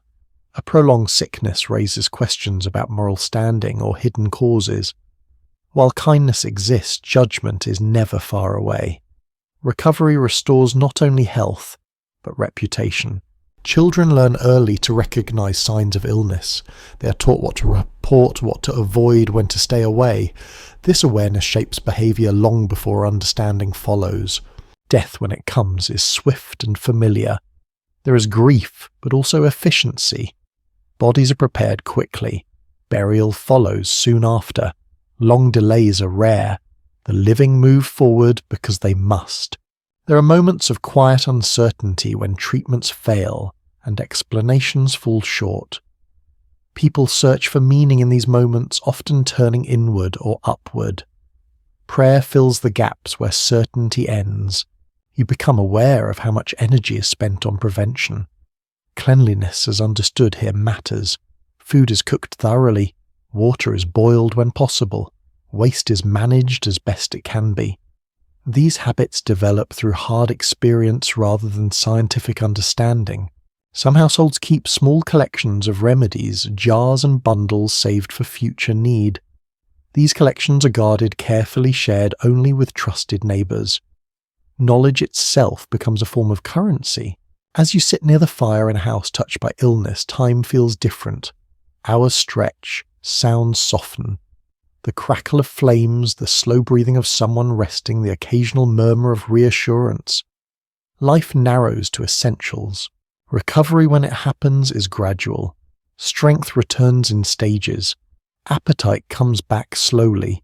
There's relief, but it is cautious. No one assumes health will last. You realize that living here means accepting uncertainty as normal. The body is vulnerable, care is imperfect, outcomes are unpredictable, yet life continues shaped by this awareness rather than halted by it. When you step back outside, the street looks the same, but your perception has shifted. Every passerby carries unseen stories. Every closed door might hide quiet struggle. As evening settles, smoke rises from chimneys across the town. Fires burn steadily, each one a small defense against cold, hunger and illness. You feel a deeper respect for the routines that hold this place together. Health in Boston is not about guarantees. It is about effort, attention and hope balanced carefully against experience. And as you move on, you carry with you the understanding that survival here depends not on avoiding illness entirely, but on meeting it with patience, care and a steady acceptance of uncertainty. You start to notice the people who are called when illness deepens, when home remedies and quiet hope no longer feel sufficient. They arrive without ceremony, carrying tools that inspire both trust and unease. In Boston, healing sits in an uncertain space balanced between tradition, observation and belief. The doctor, if one is summoned, is often trained through apprenticeship rather than formal schooling. He brings with him a small case containing instruments that look more like workshop tools than medical equipment. Knives, cups, lancets. You watch as these items are laid out carefully, each placed with intention. The presence of these tools signals seriousness. It also raises the stakes. Midwives play a crucial role, especially for women and children. They're deeply respected, their knowledge built from experience rather than books. When a birth approaches, a midwife arrives with calm authority, guiding the process with practiced confidence. Other women gather to help, creating a circle of support that feels both practical and protective. Barbers also enter the picture, their role extending far beyond hair and beards. They perform bloodletting, pull teeth and treat wounds. Their shops smell of soap metal and old wood. You sit in one briefly and notice how casually these services are offered, as if trimming a beard and opening a vein belong to the same category of care. Payment for medical help varies. Sometimes it is coin, often it is food, labour or promises. Healing is not always a transaction completed in a single moment. Debts linger. Gratitude stretches over time. This flexibility keeps care accessible, though it also creates obligation. You notice how authority is established. Confidence matters. A healer who speaks clearly and acts decisively inspires trust. Doubt weakens credibility. Outcomes are unpredictable, but manner shapes perception. People remember how they were treated as much as what was done. Not all treatments are welcomed. Some patients resist certain procedures, especially those involving cutting or bleeding. Negotiation happens quietly, often through family members. Consent exists, but it is shaped by urgency and expectation rather than formal agreement. There is a quiet tension between different approaches. Folk healers rely on plants, charms, and long-held knowledge. Doctors favour physical intervention. Midwives bridge these worlds, blending observation with tradition. These paths overlap and sometimes conflict, though open disputes are rare. Children watch these interactions closely. They learn who to trust, when to be afraid, and how pain is handled. Stoicism is valued. Complaints are discouraged. Endurance becomes part of identity. Recovery stories circulate through the town. Someone survived a fever after a particular treatment. Another worsened after an intervention. These stories influence future choices more than theory. Experience carries weight. You also notice failure handled with restraint. When someone does not recover, blame is diffuse. Fate, weakness, or divine will fill the space where certainty ends. Healers continue their work, their authority intact, because alternatives are limited. Tools are cleaned carefully, though understanding of infection is incomplete. Warm water cloths and alcohol are used when available. These practices offer some protection, though their effectiveness varies. Still, effort matters, care is visible and intentional. Women often act as caregivers alongside professionals. They monitor symptoms, prepare food, and manage comfort. Their role continues after the healer leaves, shaping the long hours of recovery or decline. As you move between households, you sense how medical care reflects broader values: practicality over perfection, action over waiting, trust built through familiarity rather than credentials. You feel the weight of choice in moments of illness: when to call for help, whom to call, what to allow. These decisions carry consequences, and they are made without the comfort of certainty. By the time evening settles, you have seen enough to understand that healing here is not a clear path. It is a collection of efforts, beliefs, and risks layered together.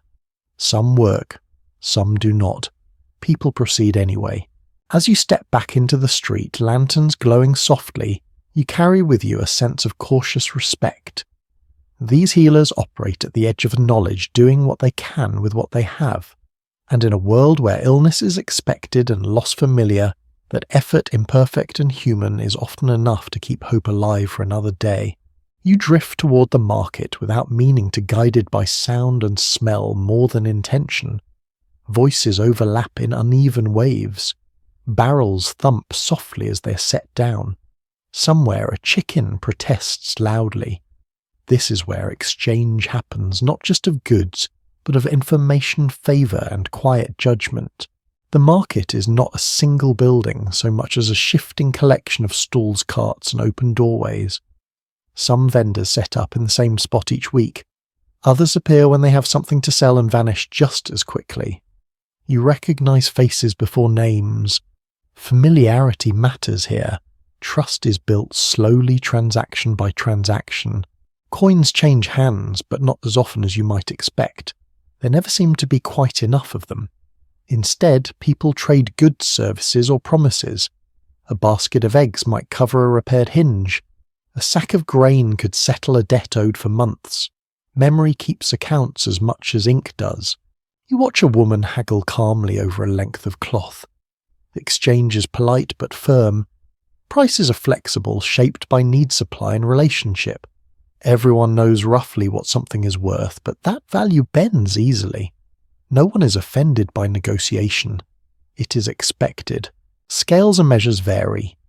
A pound here might not match a pound elsewhere. Containers serve as units, though their sizes differ subtly. This inconsistency frustrates newcomers, but locals navigate it instinctively. Disputes arise, occasionally resolved through discussion rather than force. Reputation keeps most people honest. You notice how goods reflect the seasons. Fresh produce appears briefly, then disappears. Salted fish dominates for long stretches.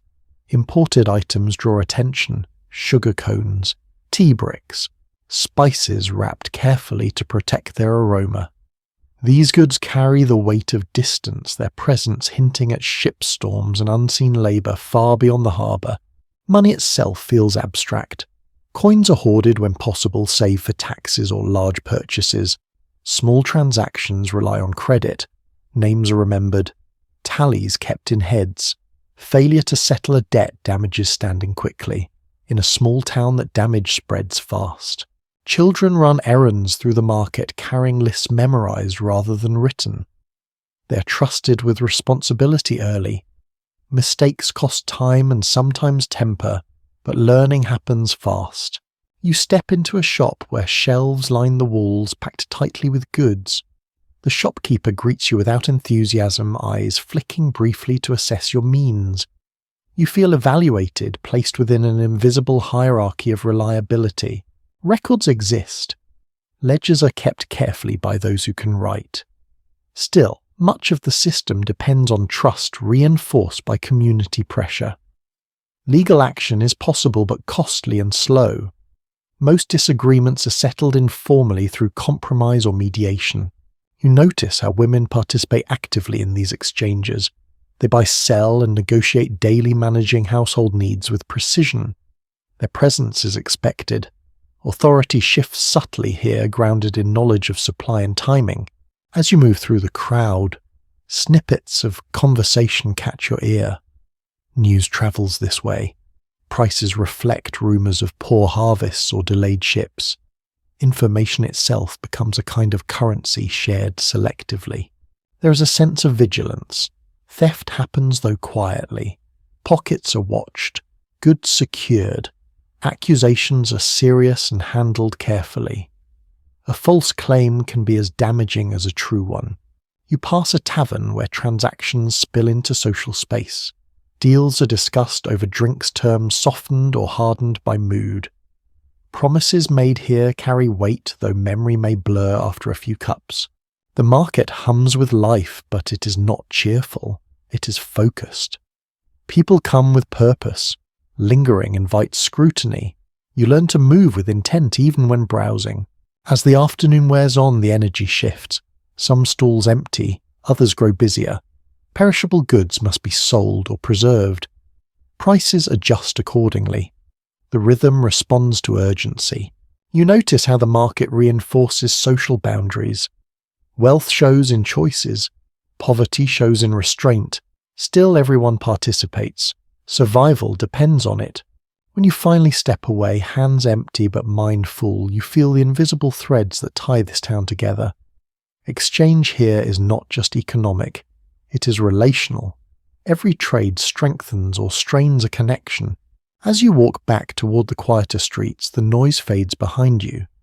The market continues without pause, adapting to the next need, the next arrival, the next whispered update.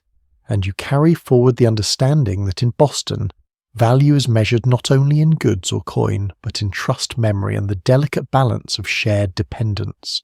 As daylight thins and the sun begins its slow drop, the town shifts its posture almost without noticing. Work winds down not because it is finished, but because visibility fades. You feel the change first in sound. The sharp clatter of tools softens, voices lower, footsteps slow, more deliberate now. Boston does not fall silent after sunset, but it does grow cautious. Without streetlights, darkness claims corners quickly.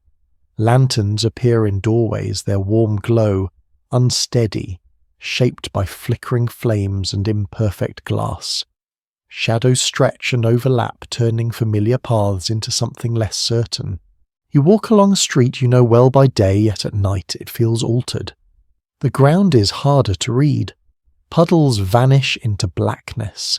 A misstep sends a jolt through your ankle. You learn to shuffle slightly, testing each step before committing weight. Inside houses, evening routines unfold. Fires are fed again, not for cooking now, but for warmth and light. Supper is simpler than midday fare. Leftovers, porridge reheated, bread softened. People eat quietly, bodies tired from labour. Conversation, when it happens, turns reflective or practical. Candles are precious.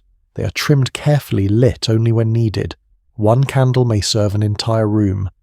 Its light pools on the table, leaving faces half hidden. Eyes adjust to dimness. This low light shapes mood, slowing movement and thought. You notice how families gather closer in the evening. Benches are pulled near the fire. Children lean against parents or siblings. Someone reads aloud, voice steady and measured. Reading by candlelight strains the eyes, so texts are chosen carefully. Often they are familiar passages requiring little effort to follow. Outside the street belongs to a different set of sounds, a distant laugh from a tavern, the muffled creak of a cart arriving late, the bark of a dog sharp and sudden. Night watchmen patrol slowly, calling out the hour and reminding everyone that order still holds. The presence of the watch brings a sense of reassurance. Their voices carry through the dark, steady and rhythmic. You hear the call, then the echo, then silence again. These calls stitch the night together, marking time when clocks are scarce and unseen. Not everyone retreats indoors. Taverns remain active lanterns glowing through small windows. Inside, warmth and noise gather. Men cluster around tables, voices rising and falling. Ale is poured. Stories repeat. Arguments flare, then soften. The night allows a loosening of restraint, though boundaries remain. You step briefly into one of these spaces and feel the contrast immediately. The air is thick with smoke and spilled drink. Laughter feels louder here, sharper. Time stretches differently. Outside, the night presses inward. Inside, it is held at bay by fire and company. Back on the street, doors are barred, shutters closed. Families prepare for sleep. Bedding is arranged. Straw mattresses are fluffed. Children are settled, first sleep arriving quickly. Adults follow soon after, bodies ready to rest. You notice how early night truly begins. Without artificial light, productivity fades fast. Staying awake past a certain point feels unnatural, even risky. Darkness belongs to uncertainty. Most choose to meet it with sleep. Yet sleep itself is not continuous. People often wake during the night. Fires need tending. Sounds interrupt rest. A cry, a knock, a sudden storm. Night is porous, allowing the outside world to seep in. You lie still and listen. The house speaks softly. Wood creaks. The wind pushes against shutters. Somewhere nearby, someone coughs. These sounds become familiar companions, part of the texture of rest. Dreams are shaped by the day's labour. Muscles twitch, thoughts drift. Sleep comes in layers rather than all at once. You drift surface, then drift again. There is also fear here, quiet but present. Fire is a constant concern. A spark at night can go unnoticed until it is too late. Families remain alert even in rest senses tuned to unusual smells or sounds. You realize how deeply darkness shapes behavior. It compresses life inward. It encourages closeness and caution. It limits movement and amplifies sound. Night makes the town feel smaller, more contained. Toward morning, the world lightens gradually. Before dawn, there is a brief stillness, fires are low, voices absent. The town holds its breath. Then a sound breaks through, a door opens, footsteps. Another day prepares to begin. As you drift towards sleep yourself, you understand that night in Boston is not an ending. It is a pause, a narrowing of life to essentials. And in that pause, the town gathers strength to begin again quietly, carefully as it has learned to do in the dark. You wake suddenly to the smell of smoke, sharp and unmistakable. And even before your thoughts catch up, your body reacts. In Boston, fire is never far from anyone's mind. It is the danger people plan for without ever fully relaxing. Even on calm nights, the fear sleeps lightly. Buildings here sit close together, their wooden frames dry and eager to catch. Hearths burn constantly. Candles drip and gutter. Workshops use open flames. One mistake can travel faster than footsteps. Everyone knows this, and everyone listens for the first sign of trouble. When the cry goes up, it cuts through the night. Fire, fire. The word moves faster than light, passed from window to window, street to street. You hear shutters slam open. Feet hit the ground. Voices sharpen. There is no confusion about what to do. Buckets appear almost immediately. They're kept ready lined near doors or wells. People form lines without instruction, passing water hand to hand toward the glow rising in the distance. The motion is practiced, learned through repetition and fear. No one waits to be told. You move with them, feeling the weight of the bucket pull at your arms. Water sloshes dangerously close to the rim. Spilled drops feel insignificant compared to what is at stake. The fire crackles loudly now, feeding on a roof or a wall, sparks lifting into the dark like angry insects. The heat hits your face as you draw closer. Smoke stings your eyes. Someone shouts directions, though not everyone listens. Chaos exists, but it has shape. People know their roles. Some fight the flames, others pull belongings into the street. Beds, chests, bundles of clothing appear in heaps, abandoned without order. You notice how quickly priorities narrow. Survival first, possessions second. Everything else fades. A house might be lost, but lives can still be saved. This understanding guides movement even as panic hums beneath it. Fire hooks and axes come out used to tear down nearby structures if needed. Destroying one building to save others feels brutal, but hesitation costs more. You watch as a wall is pulled apart, deliberately, sparks flying, smoke thickening. The decision is swift and final. The church bell rings not for worship but for alarm. Its sound anchors the chaos steady and relentless. You count the tolls without meaning to, marking time in fear rather than hours. Children are gathered quickly passed from hand to hand towards safer spaces. Someone wraps a blanket around a shivering figure. Another pours water over a smoking sleeve. Injuries happen, but they are secondary. The fire demands full attention. Eventually the flames weaken, smoke thins, the glow dims. Buckets keep moving long after the danger seems past. No one stops too early. Experience teaches caution. When the fire is finally beaten back, exhaustion settles in. People stand in the street, faces streaked with soot, shoulders sagging. There is relief, but also assessment. Who lost what? What remains standing? What will need rebuilding? You notice how quickly the town shifts into recovery. Tools are put away. Debris is cleared. Neighbours offer space food help. There is no ceremony. Support happens quietly, efficiently. Fire leaves marks beyond the physical. The smell lingers for days. Sleep comes lightly for a while. Every creak or flicker draws attention. People check hearths more often. Candles are trimmed shorter. You realise that vigilance never truly ends. Even in peace the threat remains. This constant awareness shapes architecture, routine and behaviour. It teaches cooperation and quick response. As dawn approaches, smoke still hangs low in the air, softening the light. The street looks altered, scarred, but intact. Life resumes because it must. You step back inside clothes, damp muscles aching. The fire in the hearth feels different now. Useful, necessary, but never trusted. You tend it carefully, eyes lingering longer than before. As the town exhales, you understand that survival here depends on shared readiness. Fire tests that readiness without warning.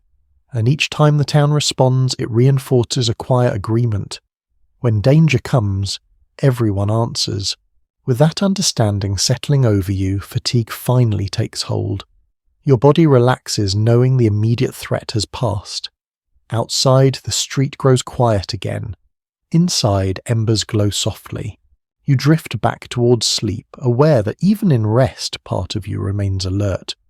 In Boston, fire shapes nights as much as days, teaching respect through fear and resilience through action, one narrow escape at a time. You begin to feel how deeply the seasons rule everything, not as background scenery, but as an authority that makes decisions for you. The weather is not something you comment on casually. It dictates what you eat, how you work, and how long you last. Each change in temperature carries instructions. In winter, the cold settles early and stays. It creeps into walls, fingers' breadth. You wake to frost on the inside of windows, delicate patterns formed overnight. The fire becomes the centre of life again, not just for comfort, but for safety. Rooms shrink inward, a daily movement, limited to what is necessary. People speak less, conserving warmth and energy. Clothing layers multiply. Wool presses heavy against your shoulders. Linen stiffens. Hands crack despite careful rubbing with animal fat or oil. Water freezes in buckets if left too long. Every task takes more time. Fetching water becomes a calculated risk. Too slow and it freezes, too fast and you slip. Food stores are checked constantly. Barrels are opened and resealed. Routes are inspected. Meat is rationed. There is a quiet tension in these months, a low hum of concern that never quite fades. You eat more heavily, not for pleasure but for fuel. Hunger feels sharper in the cold. Movement through the town changes. Streets harden into uneven ice. Falls are common. People walk slowly, choosing routes carefully. Social visits decrease. Neighbours still help one another, but effort is measured. Every trip outside must justify itself. Spring arrives uncertainly. Thaw brings relief and trouble at the same time. Ice melts into mud. Streets soften and collapse into ruts. The smell of damp earth rises everywhere. Water runs where it should not, carrying waste along with it. You learn to avoid certain paths until the ground firms again. This season brings anticipation. Seeds are sorted, tools repaired, plans made. There's work to be done quickly before another cold return. The town feels restless, shaking off confinement. Voices sound lighter, movement increases. Summer arrives with heat that presses down heavily. Without shade or breeze, work becomes exhausting. Sweat soaks clothing quickly. Flies gather.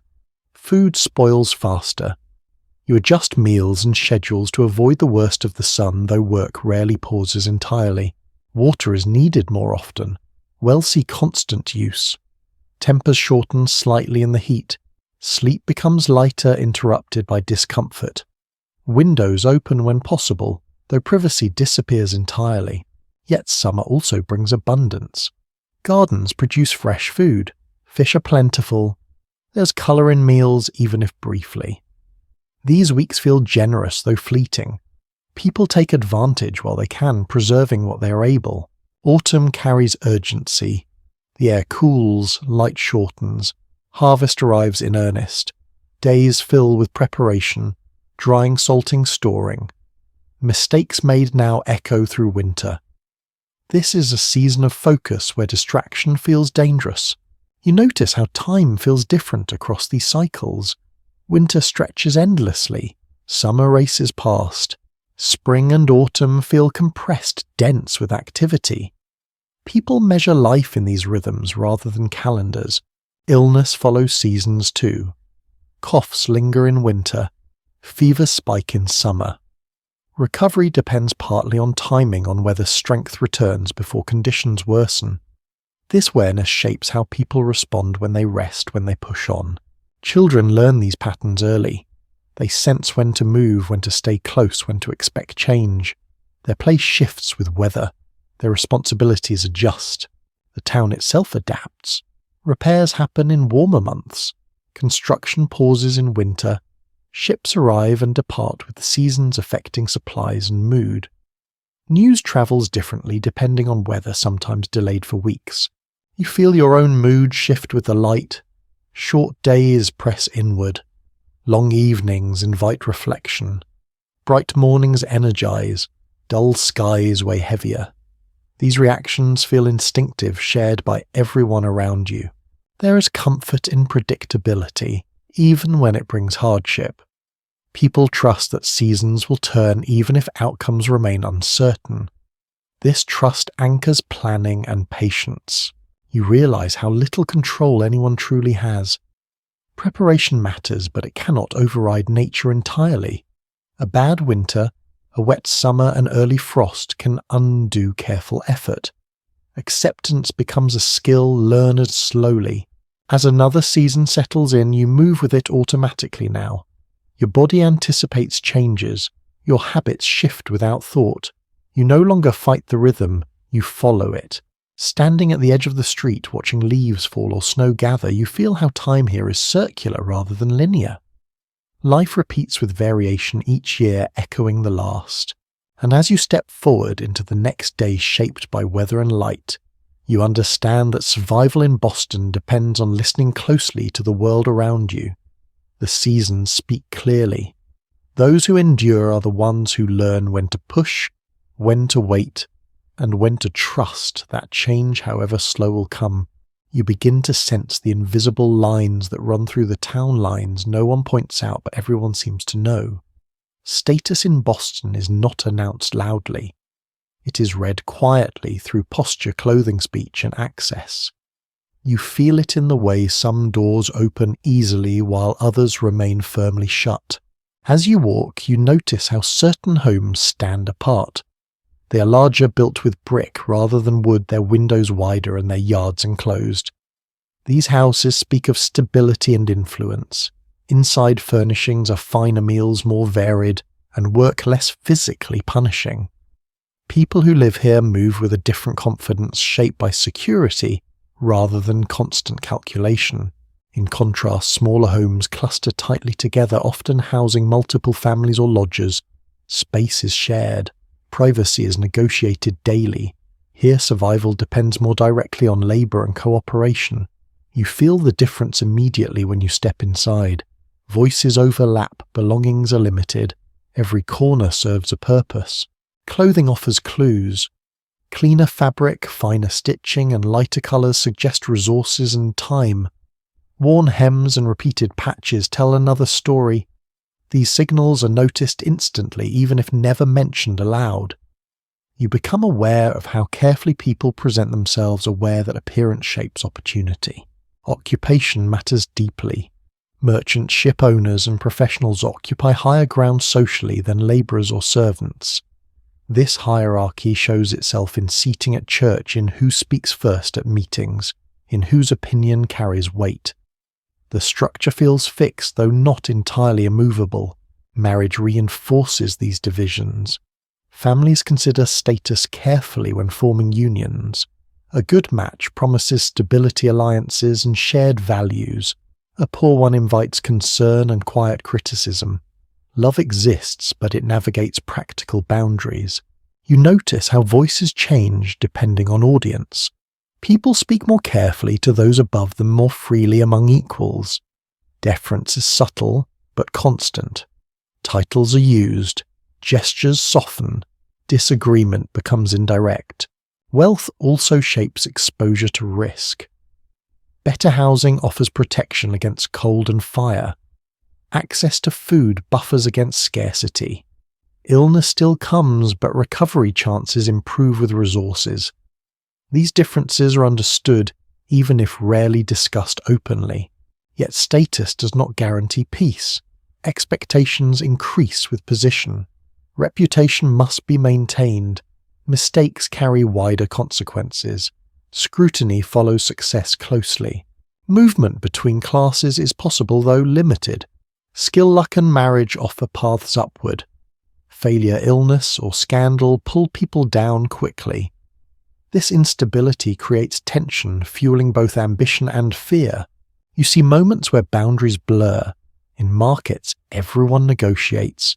In emergencies, everyone responds. Fire does not respect status. Illness ignores wealth. These moments remind the town of shared vulnerability. Still, everyday interactions reinforce difference. Who is invited? Who is trusted? Who is listened to? These choices shape belonging. Children absorb these cues early. They learn who to approach, who to avoid, how to speak, when to stay quiet. Social awareness becomes second nature. You find yourself adjusting unconsciously. Your posture shifts. Your words shorten or soften depending on company. You feel the pull of expectation guiding behavior. As evening comes, gatherings reflect these divisions. Some homes host guests, others remain inward. Social life mirrors the town structure, reinforcing it through repetition. You realize that class here is less about labels and more about access. Access to comfort, access to voice, access to forgiveness when mistakes are made. Walking back through the street, lantern light catching faces briefly before fading, you see how everyone carries their place with them. Some lightly, some heavily, all aware. And as you continue forward, you understand that Boston's social order is not written down in one place. It lives in habit, in glance, in memory.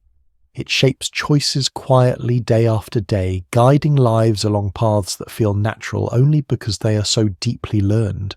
You begin to notice a presence that is rarely discussed directly, yet woven into daily life so tightly it becomes easy to overlook if you're not paying attention.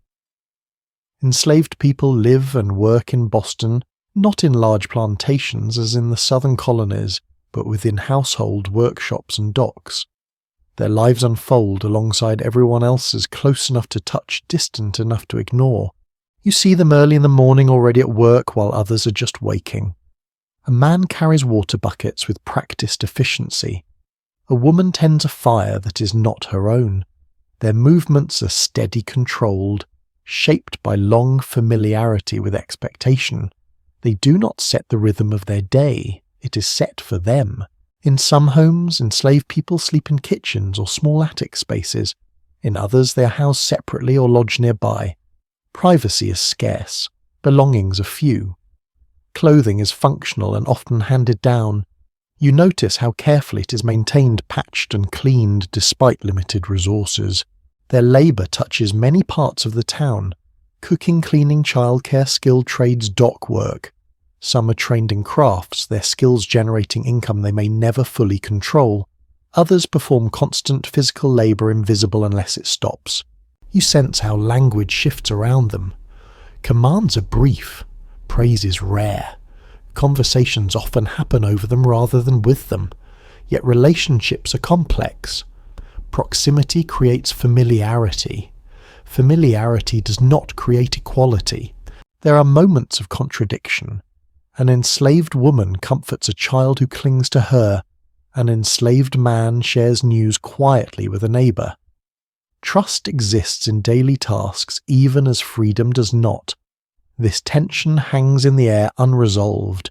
You hear that some enslaved people in Boston can earn small amounts of money through extra work, sometimes saving toward the hope of purchase or manumission. Others see no such path. Outcomes vary, widely shaped by owner circumstance and chance. No two stories unfold the same way. Free black people also live in the town, navigating a narrow and uncertain space. They work, worship, and form families, yet face constant scrutiny. Their freedom is real, but fragile. Laws and custom restrict movement and opportunity, reminding them daily of their vulnerability. Children grow up absorbing these divisions. They learn who gives orders and who receives them. These lessons settle quietly, shaping assumptions that feel normal simply because they are repeated. You notice how enslaved people move through public spaces. Their presence is accepted yet closely watched. A pause too long, a voice too loud, attention follows. Safety depends on caution. There are whispers of resistance, small acts, delays, quiet refusals, information shared carefully. These moments are easy to miss, but they exist threaded through routine. Survival here includes knowing when to bend and when to hold firm. Religion touches these lives too, offering both comfort and constraint. Enslaved people attend services, sometimes seated apart, sometimes integrated. Messages of obedience sit uneasily beside promises of spiritual equality. As you walk through the town, you realize how deeply this system is embedded. It supports households, businesses, and status. It is not hidden, but it is normalized. Questioning it openly remains rare and risky, yet cracks appear. Conversations shift. Individual choices complicate the picture. The town carries unease alongside acceptance, though it rarely names it. As night falls, you see an enslaved man bank a fire he will not sleep beside. A woman finishes cleaning a room she will not rest in. Their work fades into the background of someone else's comfort. You carry this awareness with you heavier than before. Boston's daily life depends on labour that is constrained and coerced, even as the town speaks often of order and virtue. Walking onward, you understand that this contradiction sits at the heart of the place. It is lived, not debated, accepted, not resolved, and it shapes the rhythm of everyday life in ways that remain difficult to reconcile, even as the town continues on step by ordinary step. You begin to realize that information in this town does not arrive neatly or all at once. It drifts, leaks, and settles unevenly, carried by voices more often than paper. News here is something you overhear rather than receive, something you piece together from fragments while standing at a well or waiting for bread. The first thing you notice is how quickly people lean in when someone begins a sentence with uncertainty. "Did you hear?" someone said. "I was told." These openings draw attention faster than certainty ever could. You pause without meaning to, pretending to adjust a sleeve or examine a basket, listening carefully. Printed news exists, but it is limited and slow. A newspaper may appear once a week, sometimes less. Copies are shared, passed hand to hand, read aloud in taverns or homes. By the time the ink dries, much of what it reports is already old. Still, people gather to hear it, because even delayed information carries weight. You watch a man read aloud near the market, his voice rising and falling as he scans the page. A small crowd forms, listeners nodding or murmuring quietly. Someone interrupts with a correction. Another adds a detail heard elsewhere. The story grows as it moves, reshaped by memory and opinion. Rumours travel faster than print. A ship delayed, a price about to rise, a law rumoured to change. These whispers alter behaviour immediately. People buy, sell, or wait based on what they hear, even when certainty is thin. Acting early often matters more than being right. Gossip fills the gaps between official news. It focuses on neighbours rather than distant events. Who argued with whom? Who owes money? Who was seen where they should not have been? These stories enforce boundaries, quietly reminding everyone that behaviour is noticed and remembered. You sense how carefully people manage what they share. Information is power here, but so is silence. Saying too much invites trouble. Saying too little invites suspicion. Balance is learned through experience. Children serve as messengers carrying words between homes and shops. They memorize rather than write, repeating messages carefully. Mistakes happen. Words change slightly along the way. This distortion becomes part of the system, accepted and adjusted for. Taverns hum with conversation, especially as evening approaches. News mixes with drink-loosening tongues. Stories grow more dramatic. Details blur. Still, important information often surfaces here first, carried by sailors, traders, or travellers passing through. You notice how people evaluate what they hear. Tone matters, reputation matters. A trusted voice carries more weight than a loud one. Some individuals become known as reliable sources. Others earn skepticism. Bad news spreads carefully.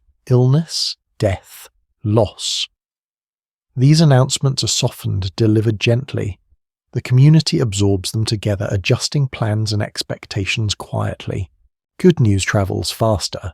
A successful voyage, a birth, a marriage. These stories lift mood briefly, offering relief from routine concern. There are moments when information becomes dangerous.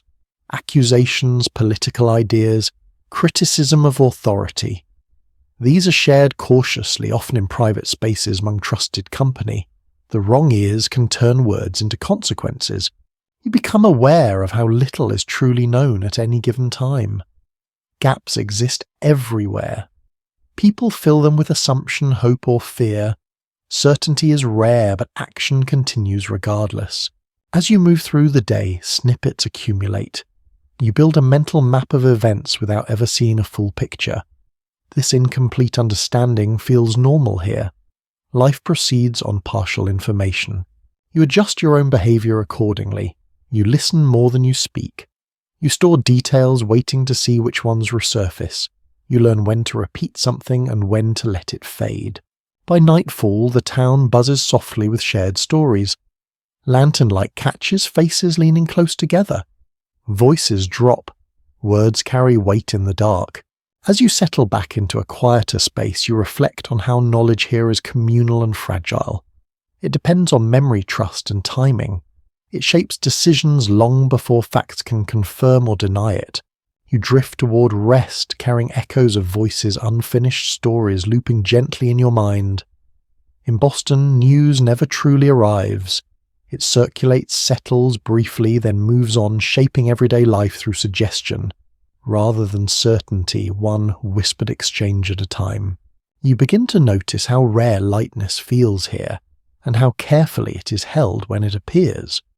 Joy does not announce itself loudly in Boston. It arrives in small pockets tucked between obligations, and people recognize it instantly when it shows up. These moments matter because they are not guaranteed. Celebrations grow out of circumstance rather than planning.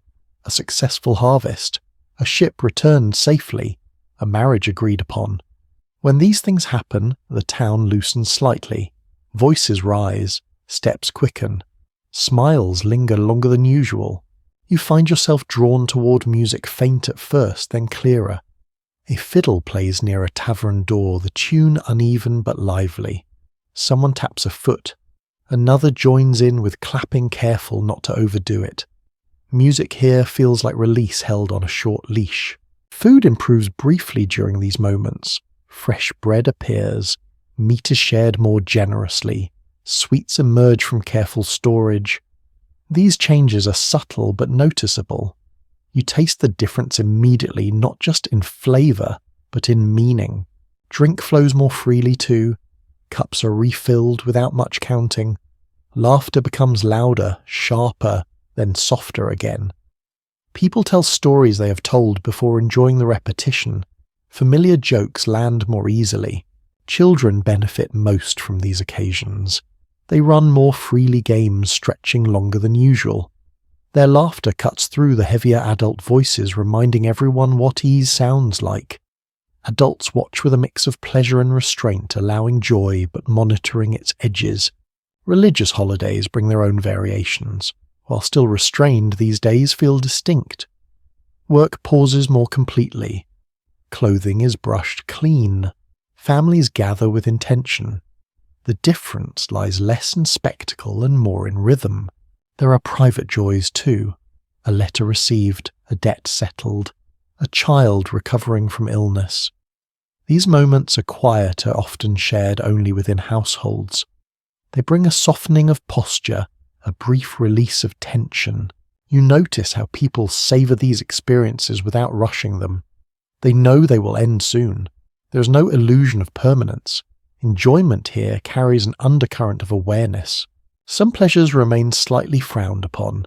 Excessive drinking, loud dancing, public displays of indulgence. People navigate these boundaries carefully, enjoying without drawing criticism. Even so, there are evenings when restraint slips. Music grows louder, arguments flare, then dissolve into laughter. The town tolerates a little imbalance now and then, understanding that pressure needs release. You sense how these moments strengthen community. Shared joy builds trust. Memories form that carry people through harder stretches. These experiences are retold quietly, referenced later when spirits run low. As night deepens, celebrations wind down naturally. There is no abrupt ending. People drift away in small groups, voices softening, steps slowing. The fire burns lower. Music fades. You walk back through the street feeling lighter than before. The town looks the same, but something has shifted. The air feels less heavy. Faces seem gentler. Inside a house, someone hums while tidying. Another lingers near the fire. The glow feels warmer tonight, not because the flames are higher, but because the mood has changed. As you settle into rest, you carry the memory of shared laughter, faint music, and easy conversation. These moments do not erase hardship. They soften it, making endurance possible. You understand now that joy here is not about escape. It is about balance, a reminder that life contains more than labour and worry. And as sleep pulls you gently under those small sounds of happiness, linger quiet but persistent, threading through your thoughts, like a familiar tune reassuring you that even in a demanding world, people find ways to breathe, to connect, and to feel, briefly, wonderfully light. You begin to notice how carefully affection is handled here, as if it were another resource to be managed rather than freely spent. Love exists, but it moves within narrow channels shaped by expectation, economy, and reputation. Courtship is not a private affair. It unfolds in plain view, observed and quietly evaluated by family and neighbours alike. When two people show interest in one another, it rarely starts with grand gestures. It begins with proximity, sitting closer than necessary, walking the same route more often. Shared glances that linger just long enough to be noticed. These signals are subtle, but everyone sees them. Families play a central role. Parents watch closely, weighing suitability with a practical eye. Does this person work steadily? Are they known to be reliable? Can they contribute to a household? Emotional compatibility matters, but it follows these questions rather than leading them. Visits happen under supervision. A young couple may sit together in a common room, conversation polite and measured. Others remain nearby, pretending not to listen while hearing everything. Privacy is limited by design. The goal is transparency, not secrecy. Letters sometimes pass between couples written carefully and read even more carefully. Words carry weight. Promises are not made lightly. A misinterpreted phrase can ripple outward, inviting gossip or concern. Writing becomes another form of restraint. You notice how physical contact is controlled. A touch of the hand. A brief embrace. These moments feel charged precisely because they are rare. Anything more draws attention and criticism. People learn to communicate feeling through tone and timing rather than touch. Marriage is treated as a turning point, not just emotionally but materially. Before a union is agreed upon, arrangements are discussed. Living space, tools, livestock, linens, everything needed to form a functioning household must be accounted for. Love alone cannot support a marriage here. Dowries and agreements vary by family and means. Some offer land or goods, others promise labour or future support. These negotiations happen quietly but thoroughly, often with extended family involved. The process feels less romantic than modern expectations, yet it aims to secure stability. Weddings themselves are modest. A gathering, a meal, a ceremony marked by seriousness rather than spectacle. Joy is present, but it is contained. The emphasis rests on commitment and responsibility.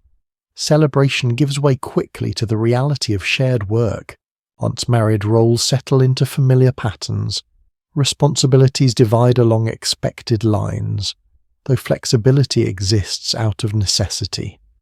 A successful partnership depends on cooperation. Affection expresses itself through reliability rather than display. You notice how companionship grows over time.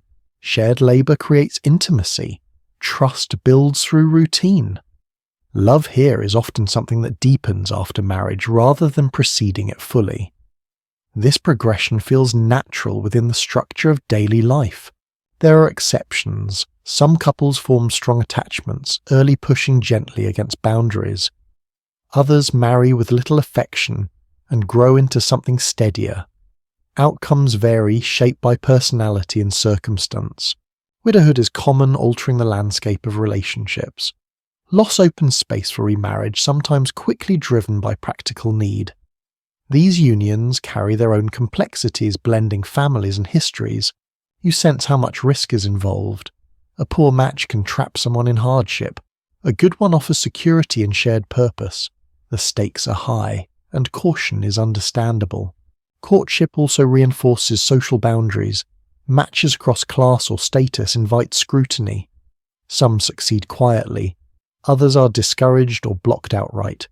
Community opinion exerts real pressure. As you move through the town, you see couples at different stages. Newly married pairs adjusting awkwardly. Long-established partnerships moving in practiced harmony. Older widows and widowers carrying independence shaped by experience. Children watch all of this, absorbing lessons about expectation and restraint. They learn what affection looks like here, how it is expressed when it is permitted. By evening, you find yourself near a home where a couple sits together near the fire, speaking softly. Their closeness feels earned rather than assumed. There is comfort in their silence. You realize that love in Boston is not about intensity. It is about endurance. It survives through patient shared labour and mutual reliance. As you drift onward, the glow from windows fading behind you, you carry a quiet respect for these relationships. They are built slowly, shaped by necessity, and held together by effort rather than illusion. And as you prepare for rest, you understand that in this world affection does not shout. It works quietly day after day, binding lives together through commitment, habit, and the steady promise of facing tomorrow side by side. You begin to sense how close death always is, not as a threat hanging overhead, but as a familiar presence woven into ordinary days. It does not arrive dramatically most of the time. It settles in, quietly announced by a knock at the door, a lowered voice, a sudden change in routine. Life here makes room for it without ceremony. When someone dies, the household responds almost immediately. There is little delay between passing and preparation. The body is washed, dressed, and laid out within the home. Curtains are drawn, Mirrors may be covered. The air shifts heavy with stillness. Neighbours arrive quickly bringing cloth food or simply extra hands. Children are not shielded from this. They stand nearby watching, absorbing the reality without explanation. Death is not hidden from them. It is treated as part of the cycle they are already learning to navigate. Fear exists, but familiarity tempers it. Funerals follow soon after. There is no waiting for distant relatives or elaborate arrangements. Burial happens quickly, sometimes within a day. This urgency is practical, shaped by climate and custom rather than emotion. Grief does not need delay to feel real. The procession moves slowly through the streets. Mourners walk rather than ride. Clothing is dark but simple. The sound of footsteps carries more than voices. Conversation is minimal. Respect is shown through restraint. Graveyards sit close to daily life, often near churches or along common paths. You pass them regularly, stones weathered and uneven. Names and dates are carved simply. Many markers are small or missing entirely. Memory here relies on people more than monuments. You notice how often the graves belong to children. Short lives marked briefly. Families do not linger long at these sites. The pain is understood. Prolonged display feels unnecessary. People carry loss with them instead. Death reshapes households quickly. Roles shift. Responsibilities are redistributed. A widow takes on new burdens. Children step into adult tasks sooner than expected. Life does not pause to accommodate grief. Community support appears quietly. Meals arrive. Chores are handled by neighbours. These acts are practical, not sentimental. Care shows itself through action rather than words. There is also an awareness of legacy. Wills are discussed openly while people are still healthy. Belongings are few, but their distribution matters. Tools, linens, land. These decisions aim to prevent conflict and ensure continuity. Spiritual explanations offer structure. Death is framed as part of a larger order. This belief does not erase sorrow, but it gives it shape. People lean on shared understanding to steady themselves. You notice how language softens when speaking of the dead. Words like past or gone replace blunt terms. This gentleness contrasts with the directness of daily speech marking death as something to approach carefully. There is also fear beneath acceptance. Sudden illness, accidents, fire. People live with an awareness that life can narrow quickly. This awareness sharpens attention to routine and responsibility. You feel how grief settles differently depending on circumstance. Some losses echo for years. Others are absorbed quietly into the rhythm of survival. Both coexist without judgment. As evening falls, you walk past a house where a candle burns low in a window marking a recent death. The light is small but deliberate. It signals respect. It signals absence. Later the candle will be extinguished. The house will return to normal sounds. Work will resume. Memory will remain. You realize that death here is not an interruption to life. It is a companion to it. It shapes decisions, strengthens bonds, and reinforces urgency. As you prepare to rest, you carry this understanding gently. Life continues not because death is ignored, but because it is expected. People endure by accepting what cannot be changed and focusing on what still must be done. And as sleep draws near, the presence of those who came before feels close, not haunting, but steady.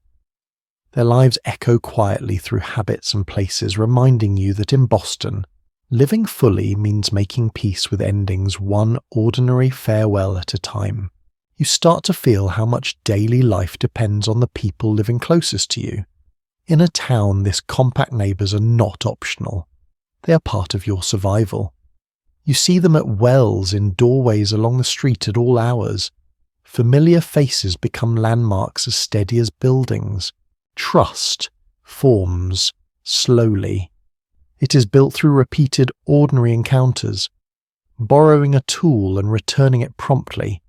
Watching a child for a short while. Sharing news without exaggeration. These small acts accumulate, shaping reputation quietly over time.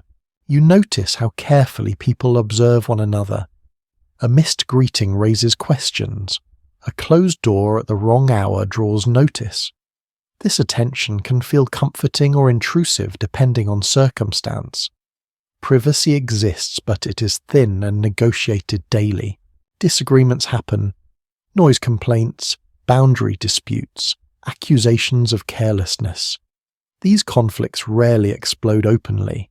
Instead, they simmer managed through conversation mediation or mutual acquaintances. Maintaining peace matters more than proving a point. You see how favours circulate, help with repairs, assistance during illness, extra food shared without ceremony. These exchanges are not tracked formally, but memory keeps score. Balance matters, taking without giving damages standing. There is comfort in familiarity, knowing who will answer a knock, knowing whose fire can be trusted, knowing who watches the street at night. These certainties provide stability in an unpredictable world, yet closeness breeds tension too. Gossip travels quickly, mistakes linger. Forgiveness exists, but it takes effort. People weigh words, carefully aware that stories spread. Children move easily between households treated as collective responsibility. Discipline may come from any adult nearby. This shared authority reinforces norms early. You notice how neighbours respond to crisis, fire, illness, loss. Response is immediate and coordinated. Roles are assumed without instruction. This readiness reflects shared understanding rather than formal organisation. At the same time, suspicion never disappears entirely. Strangers are watched. New arrivals assessed. Trust must be earned. This caution protects the community but limits openness. You feel your own behaviour shifting. You greet people by habit. You offer help without being asked. You avoid drawing attention. Belonging here requires participation. Evenings bring quieter interactions. Conversations linger at doorways. Lantern light frames faces. Voices drop. These moments strengthen bonds, offering space for reflection.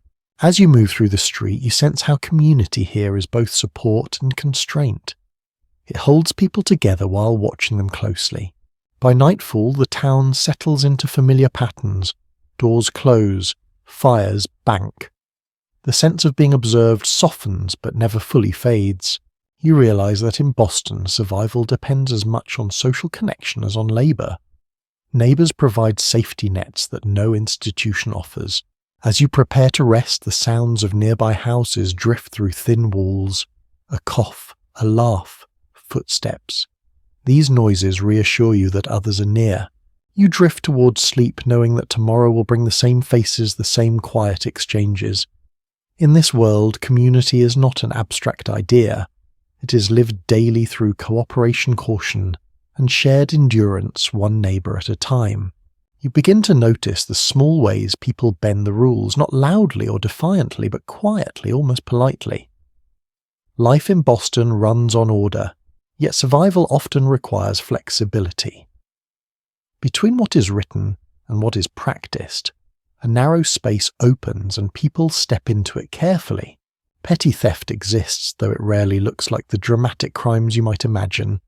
A loaf taken when no one is watching. A few extra nails slipped into a pocket. Firewood gathered from land that is not quite yours. These acts are born from need more than malice, and they're handled with a mixture of concern and understanding. You hear whispers about who can be trusted and who should be watched. Reputation matters here. Someone known for small dishonesties finds doors closing slowly. Someone caught once but showing remorse may recover standing over time. Judgment is not immediate, but it is persistent. Markets provide opportunity for quiet rule bending. Weights adjusted slightly. Measures filled just shy of the mark. These actions sit in a grey space. Buyers know it happens. Sellers know it is noticed. The dance continues without open confrontation, balanced by mutual awareness. You see children learning these boundaries early. They test limits, watching reactions closely. A boy pockets an apple core. A girl lingers near a stall too long. Correction comes swiftly but rarely harshly. The lesson is about restraint, not punishment. Smuggling is whispered about more than seen. Goods arriving quietly at night. Barrels moved without record. These actions tie the town to larger networks of trade and tension. Most people do not participate directly, but many benefit indirectly. Silence becomes a form of cooperation. Taverns host quiet exchanges beyond drink and conversation. Deals are struck in corners, information changes hands, a nod, a pause, a lowered voice. Nothing feels dramatic, yet consequences ripple outward. You notice how authorities respond selectively. Not every offence is pursued. Not every rule is enforced equally. Discretion plays a role. This flexibility keeps order intact while allowing life to function. Still, there are lines that cannot be crossed: violence, persistent theft, public defiance. These draw swift response. The community tolerates bending, not breaking. You sense the constant calculation behind behavior. How much can be taken without being noticed? How much can be said without consequence? People learn to read rooms and faces, adjusting accordingly. Forgiveness exists, but it is conditional. Apologies must be visible. Amends made publicly enough to restore trust. Quiet wrongs require quiet repairs. You realize that crime here is not separate from daily life. It is woven into it, shaped by need, opportunity, and constraint. Most people walk the line, carefully aware of the risks. As evening comes, stories circulate. Someone was caught. Someone got away with it. These tales carry lessons, reinforcing boundaries without formal instruction. You walk through the street, feeling the weight of these unspoken rules. They guide behavior as strongly as laws, shaping choices in subtle ways. By the time night settles, the town feels calm again. Order holds not because it is perfect, but because it is flexible. You prepare to rest, understanding that survival here often depends on knowing when to follow rules and when to bend them just enough to endure. In Boston, quiet rule-breaking is not rebellion. It is adaptation. And as you drift towards sleep, you carry the awareness that beneath the surface of order, life continues to negotiate its terms one careful choice at a time. You start to feel the weight of distant events pressing closer, even though nothing around you looks immediately different. War and empire do not announce themselves with banners in daily life. They arrive as shortages, rumours, tightened rules, and an unease that settles quietly into conversation. You sense it in the way people pause before speaking, in how they listen more carefully for news from the harbour. Ships carry more than goods. They bring stories, a conflict far away, a new demand, a delayed arrival.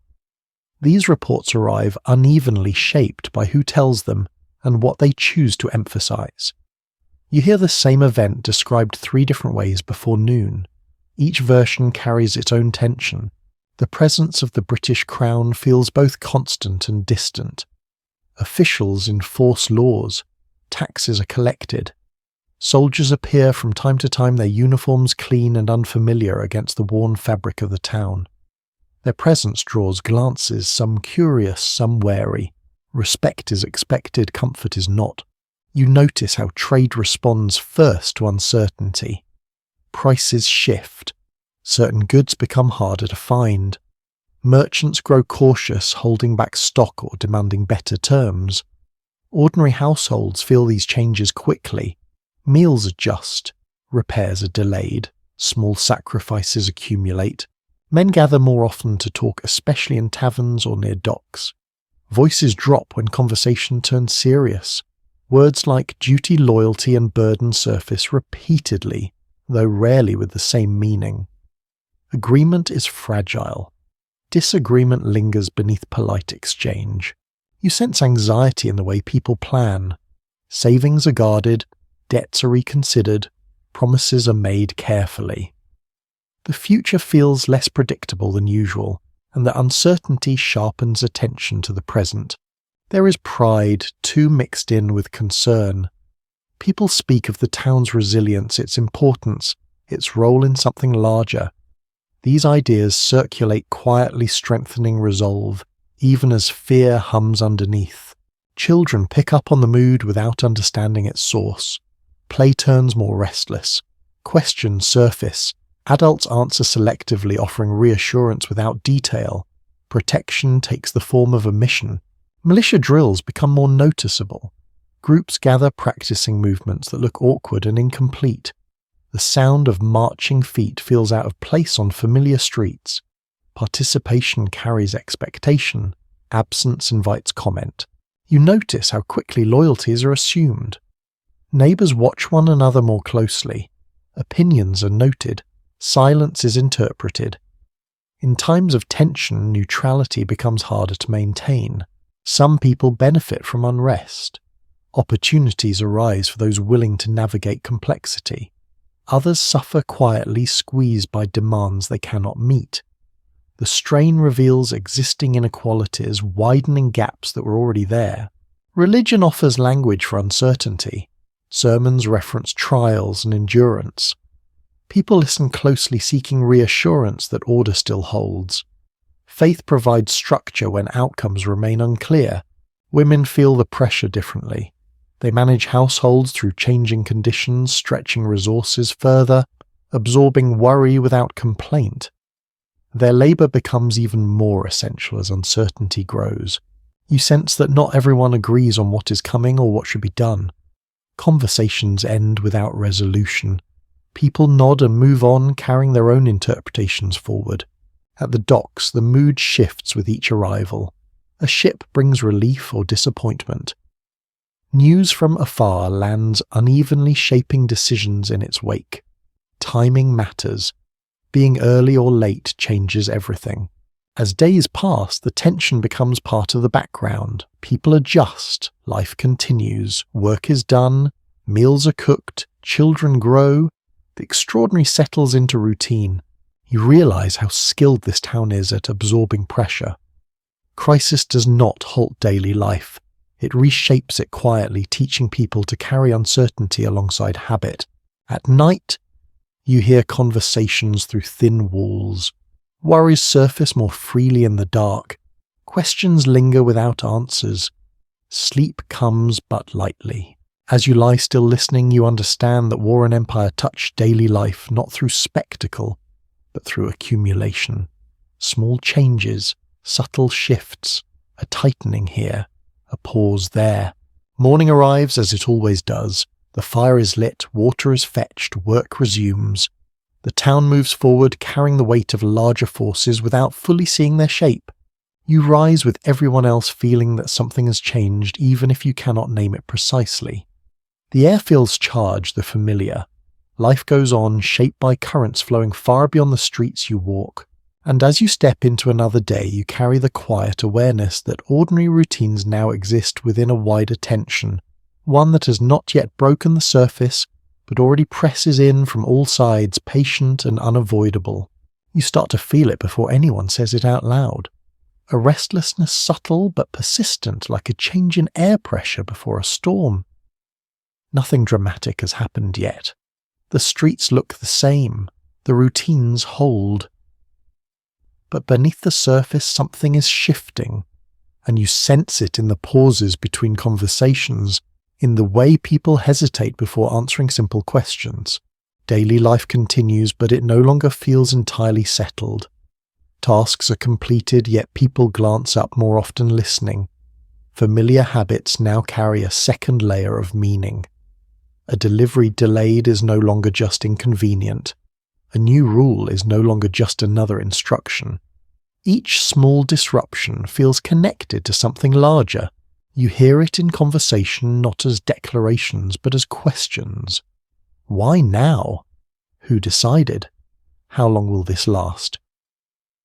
These thoughts circulate quietly, rarely finished aloud. People test ideas carefully, gauging reactions before committing to agreement or dissent. Printed notices appear more frequently. They are read closely, discussed at length, folded and kept rather than discarded. Words carry weight. Tone is scrutinized. What is said matters, but so does what is left unsaid. You notice how gatherings change. People linger longer after meetings. Conversations extend beyond their original purpose. Groups form and dissolve slowly as if no one wants to be the first to leave. There is a sense that being present matters more than before. At work, focus wavers. Hands continue their tasks, but minds drift. Someone stops mid-sentence, reconsidering. Another lowers their voice instinctively. These shifts are small, but repeated often enough to feel significant. You sense growing awareness of shared experience. People begin to recognize that their private frustrations are not isolated. A comment overheard matches a thought you had earlier. This recognition brings both comfort and unease. Children absorb this mood without understanding it fully. They ask more questions. They listen more closely. Play becomes slightly more serious, tinged with imitation of adult concerns. Adults respond carefully, choosing reassurance over explanation. Even religious spaces feel different. Messages emphasize patience and endurance, but listeners seem less passive. Words are weighed against lived experience.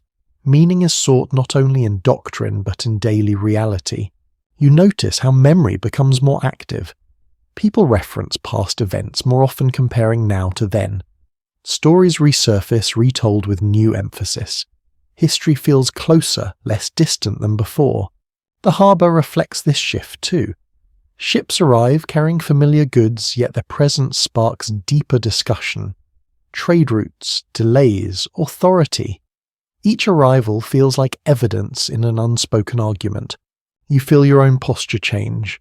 You listen more closely. You choose words more carefully. Even silence becomes a statement, something you manage deliberately. There is no single moment when change announces itself. Instead, it accumulates. Small decisions, adjusted habits, quiet agreements formed without ceremony. The town begins to lean in a new direction without fully realizing it. Some people resist this feeling, clinging to routine with renewed determination. Others lean into discussion, eager to understand and influence what comes next. Most fall somewhere in between, cautious but aware. You notice how trust becomes more selective. People choose carefully whom they speak freely with. Bonds strengthen in some places and thin in others. Community reorganizes, subtly following lines of shared concern rather than proximity alone. Work still fills the day, but it no longer defines it entirely. Thoughts extend beyond immediate tasks. The future presses closer, demanding attention. As evening falls, conversations continue later than usual. Candles burn longer. People sit together in thoughtful silence, punctuated by brief exchanges. The night feels charged, not fearful, but expectant. You lie awake listening to the town settle. The usual sounds remain, but they feel layered now, carrying meaning beyond themselves. A door closing feels final. Footsteps feel purposeful. You realize that you're living in the space just before transformation, when everything still looks ordinary yet nothing feels quite the same. This is not the moment of action. It is the moment of awareness. Morning comes and the routine resumes. Fires are lit. Water is fetched. Work begins. Yet beneath these familiar actions, a new understanding has taken root. You step into the street with a sense that the ground beneath you is steady but no longer fixed. Change is not rushing in. It is waiting, patient and persistent, shaped by countless small recognitions unfolding in ordinary time. And as you move forward into the day, you carry the quiet certainty that Boston is no longer just enduring. It is beginning to question. And once that begins, even the most familiar routines will never feel quite the same again. Night settles over the town again, but it feels different now, as if Boston itself is aware of its own weight. The streets are quieter, not because there is less life, but because people are listening inwardly as much as outwardly. You walk slowly, your steps measured the ground, familiar beneath your feet, yet carrying the memory of everything you have witnessed. Lanterns glow softly in windows, small islands of light against the dark. Each one marks a household, a cluster of lives bound together by routine effort and quiet hope. Inside, people finish the last tasks of the day. Tools are set aside. Fires are banked carefully. Tomorrow waits patient and unavoidable. You pass homes where voices murmur low conversations unfinished. In others, silence holds broken only by the crackle of embers or the slow rhythm of breathing. The town exhales collectively, releasing the strain of another day endured. You think back over the ordinary moments that have filled your time here. The weight of clothing, the taste of simple food, the sound of work carried through narrow streets. None of it was dramatic on its own. Together it formed a life shaped by repetition and resilience. Boston does not rush toward the future. It inches forward, guided by habit and necessity. Change comes not through sudden breaks, but through accumulated experience. People adjust, adapt, and continue. As you walk, the harbour comes back into view, dark now, its surface reflecting faint starlight. Ships rest at anchor, their outlines barely visible. They will depart again soon, carrying good stories and uncertainty. For now, they are still part of the night. You pause and listen. The town speaks softly at this hour. A distant cough, the call of a watchman, the creak of wood settling. These sounds feel familiar now, no longer demanding attention, simply marking presence. You feel the closeness of lives lived side by side, success and failure shared unevenly, joy and sorrow woven tightly together. The town holds all of it imperfectly but persistently. You realize that everyday life here is not defined by singular events but by endurance, by waking early, by working through discomfort, by caring for others while carrying your own burdens quietly. As you turn back toward shelter, the darkness feels less heavy. You know what waits inside. Warmth, rest, familiar routines that will begin again before dawn. You step indoors and close the door gently behind you. The outside world softens immediately. The fire glows low, steady. Bedding is arranged. Muscles relax. You lie down and let the day settle into memory. Thoughts slow. Images blur gently. The town does not disappear, but it fades to a background hum. Your breathing evens out. The sense of vigilance eases. You no longer need to watch or listen so closely. Boston continues outside without you for a while. Fires burn, lanterns dim, night deepens. And as sleep approaches, you carry with you the quiet understanding that history is not only made in moments of action, but in countless ordinary days like these lived fully patiently and without knowing what will come next. Now the pace softens. The sounds grow farther away. The images lose their edges. You do not need to remember every detail. You do not need to hold on to the effort. Just let the town drift gently into the distance. Let the streets empty. Let the fire settle into embers. Let your thoughts slow until they barely move at all. You're safe here, wrapped in stillness, carried by the steady rhythm of a place that knows how to endure. There is nothing more to do, nothing to prepare for. Just rest. Sleep comes quietly now, and as it does, the last echoes of Boston fade into a calm, steady silence, leaving you floating gently between memory and dream, where the past softens and the night holds you easily. The night now feels complete, as if the town itself has finally settled into rest. The sounds that once demanded your attention have softened into something distant and reassuring, a gentle reminder that life continues quietly, even when you let go. The streets are still. The harbour breathes slowly. Nothing asks anything of you anymore. You imagine the houses resting their wooden frames holding warmth, close their fires reduced to steady embers that glow without effort. Inside, people sleep deeply, bodies tired from honest work minds drifting free of worry for a few precious hours. The weight of the day loosens its grip, and with it the need to stay alert fades away. Your own breathing slows, matching the calm rhythm around you. Thoughts stretch out and lose their urgency, becoming softer, less defined until they drift apart entirely. There is no pressure to remember, no reason to plan ahead. Everything that mattered today has already been carried as far as it needs to go. The past lingers gently, not as something heavy, but as a warm presence, like a story already told that no longer needs repeating. The people, the streets, The quiet routines of another century slowly dissolve into something peaceful and indistinct, leaving behind only a sense of steadiness and calm. You feel supported by the stillness held in a moment where nothing can rush you and nothing expects a response. This is a space where effort ends and rest begins, where the world continues on its own, without needing your attention. So allow your body to sink fully into comfort now. Let your shoulders soften, let your jaw unclench, let your thoughts slow until they barely form at all. There is nowhere else to go tonight, nothing else to understand, just the quiet comfort of rest and the gentle pull of sleep, arriving naturally, easily, exactly when you are ready. Sweet dreams.